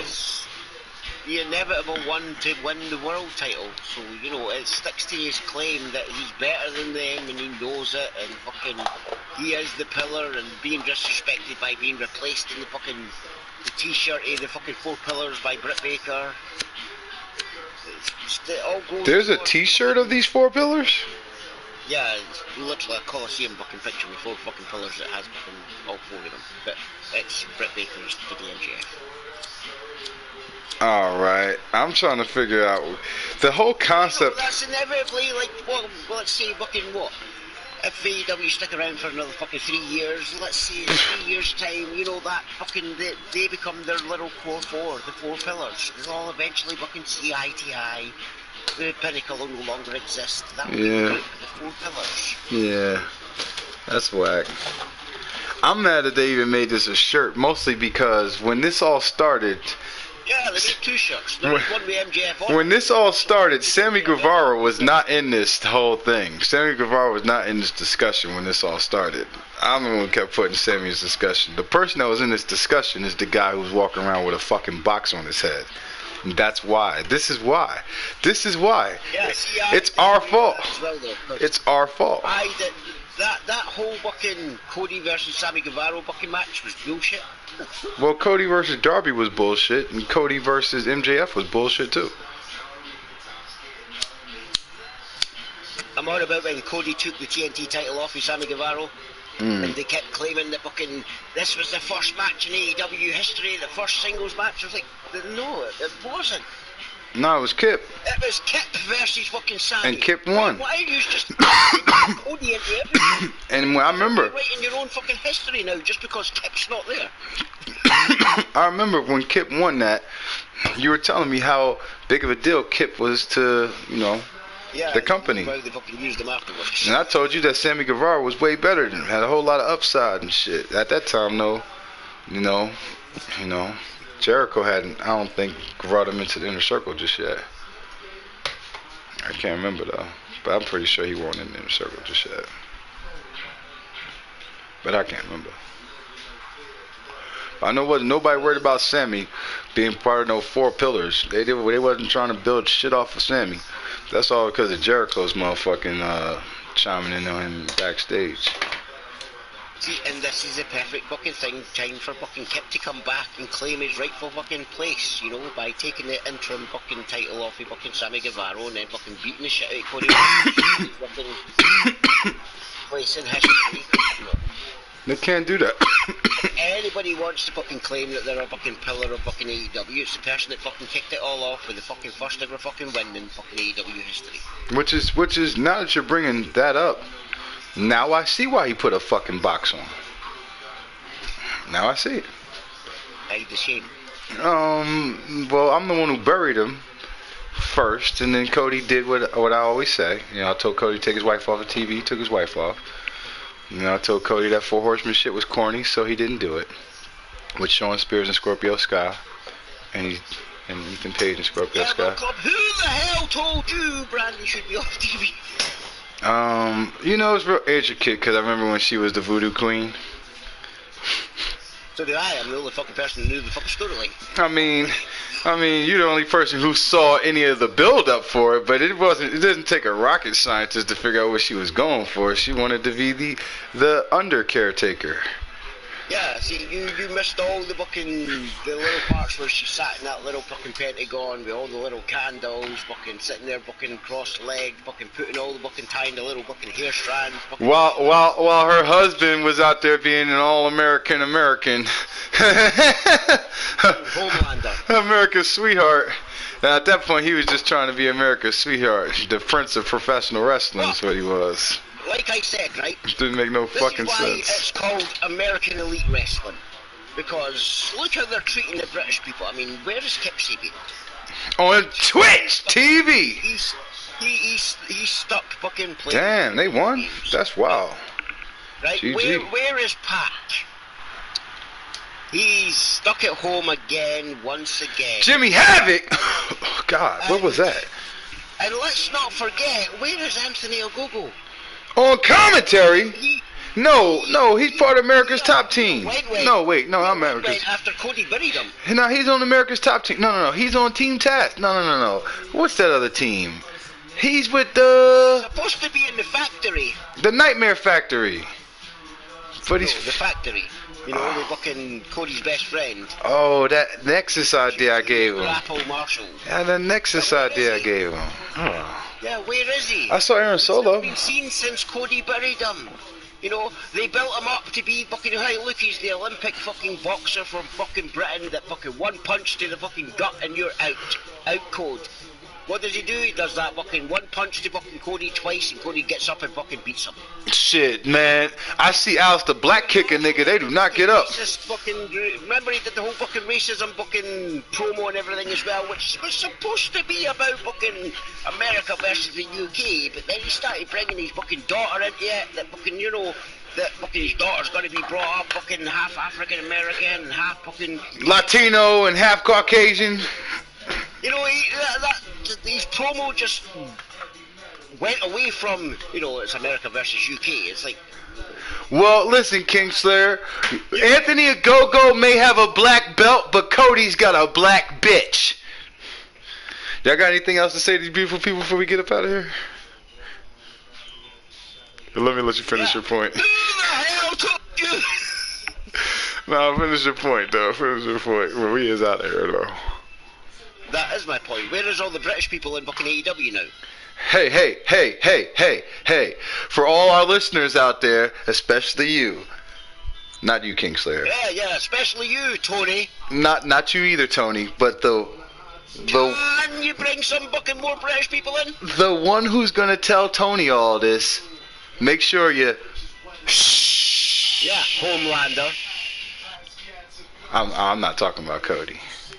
I'm talking about... Would you ever forget the name of Kingslayer? Oh, hell no. No. If we're going to do it, we're going to do it right. Don't ever forget the name of these nuts.